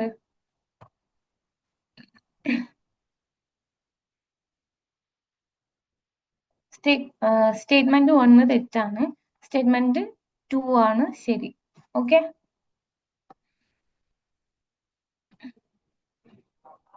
Then objectives of value education ആണ്. ലൈക്ക് ഇത് നിങ്ങൾക്ക് കാണുന്ന സമയത്ത് തന്നെ മനസ്സിലാവും. ജസ്റ്റ് വായിച്ചു നോക്കിയാൽ മതി. ഇതിനകത്ത് ബി മാത്രമേ വരാതുള്ളൂ, ബാക്കിയെല്ലാം വരുന്നതാണ്. അതായത് ബി എന്താ പറയുന്നത്? Vocational training and skills impart ചെയ്യുക. അതൊരിക്കലും വാല്യൂ എഡ്യൂക്കേഷന്റെ കമ്പോണന്റേ അല്ല. അപ്പൊ ബാക്കി നിങ്ങൾക്ക് നോക്കിയാൽ മനസ്സിലാവും. Development of physical, mental, emotional and spiritual aspect. അപ്പൊ ഈ സ്പിരിച്വൽ ആൻഡ് ഇമോഷണൽ വരുന്ന സമയത്ത് തന്നെ നിങ്ങൾക്ക് ഉറപ്പിക്കാം അതെന്തായാലും ഉണ്ടാവുന്നു. Then developing democratic way of thinking. ഈ democratic way of thinking is very important. പിന്നെ respect for dignity of individual diversity and society. ഒരു കമ്പാഷൻ ഒക്കെ ഉണ്ടാവുന്ന സമയത്തല്ലേ മറ്റുള്ളവരെയും കൂടി അക്സെപ്റ്റ് ചെയ്യാൻ പറ്റത്തുള്ളൂ. പിന്നെ responsible and cooperative citizenship. So this is about higher education. അപ്പൊ ഏകദേശം കഴിഞ്ഞിട്ടുണ്ട്. അപ്പോ നിങ്ങൾക്ക് എന്തെങ്കിലും ഓക്കെ, ആകെ 4 പാർട്ടിസിപ്പൻസ് ഉണ്ട്, പ്രശ്നമില്ല. എന്തായാലും നിങ്ങൾക്ക് എന്തെങ്കിലും ഡൗട്ട്സ് എന്തെങ്കിലും ഉണ്ടെങ്കിൽ ഗ്രൂപ്പിൽ പോസ്റ്റ് ചെയ്യാം. പിന്നെ ഇതിനകത്ത് കോൺസ്റ്റിറ്റ്യൂഷനും വരുന്നുണ്ട്. പക്ഷെ കോൺസ്റ്റിറ്റ്യൂഷൻ നമുക്ക് അധികം ക്വസ്റ്റ്യൻസ് കോൺസ്റ്റിറ്റ്യൂഷൻസ് വന്നിട്ടില്ല. പക്ഷെ വരാൻ ചാൻസ് ഉള്ള ക്വസ്റ്റ്യൻസ് അല്ലെങ്കിൽ വന്ന രീതിക്കുള്ള ക്വസ്റ്റ്യന്റെ മെറ്റീരിയൽസ് ഞാൻ പ്രൊവൈഡ് ചെയ്തിട്ടുണ്ട്, ഗ്രൂപ്പിൽ പ്രൊവൈഡ് ചെയ്തിട്ടുണ്ട് PDF ആയിട്ട്. You can read it. ഓരോ ആർട്ടിക്കിൾസും സമയം ഉണ്ടല്ലോ, ജസ്റ്റ് ഓരോ ദിവസം 2-3 ഒക്കെ വെച്ച് പഠിച്ചാൽ മതി. നിങ്ങൾക്ക് എന്തായാലും അത് കിട്ടും. പിന്നെ നിങ്ങൾക്ക് മെറ്റീരിയൽസ് വേണമെങ്കിൽ ഞാൻ എന്ത് ചെയ്യാം, കോൺസ്റ്റിറ്റ്യൂഷൻ ഇങ്ങനെ ലോക്സഭ, രാജ്യസഭ, അറ്റോർണി ജനറൽ ഒക്കെ അത്ര ഇമ്പോർട്ടൻ്റ് അല്ല. നിങ്ങൾക്ക് വേണമെങ്കിൽ ഞാൻ അതിന്റെ മെറ്റീരിയൽസ് റെഡി ആക്കാം. ഓക്കെ, അപ്പൊ എന്തായാലും ഇന്ന് നമ്മുടെ ക്ലാസ് കഴിയാണ്. ഇൻ കേസ് നിങ്ങൾക്ക് ഇനി എന്തെങ്കിലും ക്ലാസ് ആവശ്യം ഉണ്ടെങ്കിൽ എന്തായാലും എടുക്കും. പക്ഷേ this is about higher education. എനിക്ക് ആക്ച്വലി ഈ ഏൻഷ്യന്റ് എഡ്യൂക്കേഷനിൽ കുറച്ചുകൂടി പോയിന്റ്സ് ആഡ് ചെയ്ത് ഒരു സ്ലൈഡും കൂടി എടുക്കണം എന്നുണ്ട്. ആക്ച്വലി സ്ലൈഡ് എങ്കിലും ഞാൻ ഗ്രൂപ്പിൽ ഷെയർ ചെയ്യാം. ആക്ച്വലി നമ്മൾ മോസ്റ്റ് ഓഫ് ദി പോർഷനും കംപ്ലീറ്റ് ചെയ്തിട്ടുണ്ട്. എന്തായാലും എക്സാമിന് നല്ലോണം അറ്റൻഡ് ചെയ്യാം നിങ്ങൾ. എല്ലാവർക്കും JRF ഒക്കെ കിട്ടട്ടെ. എല്ലാവരും നല്ല അടിപൊളിയായിട്ട് എക്സാം എഴുതിക്കോളും. ശരി എന്നാ. എന്തെങ്കിലും ഡൗട്ട്സ് ഉണ്ടോ? ഓക്കെ ഇല്ല. Okay, thank you Anees and Muhammad. Okay, അപ്പോൾ ഗുഡ് നൈറ്റ് എല്ലാവർക്കും.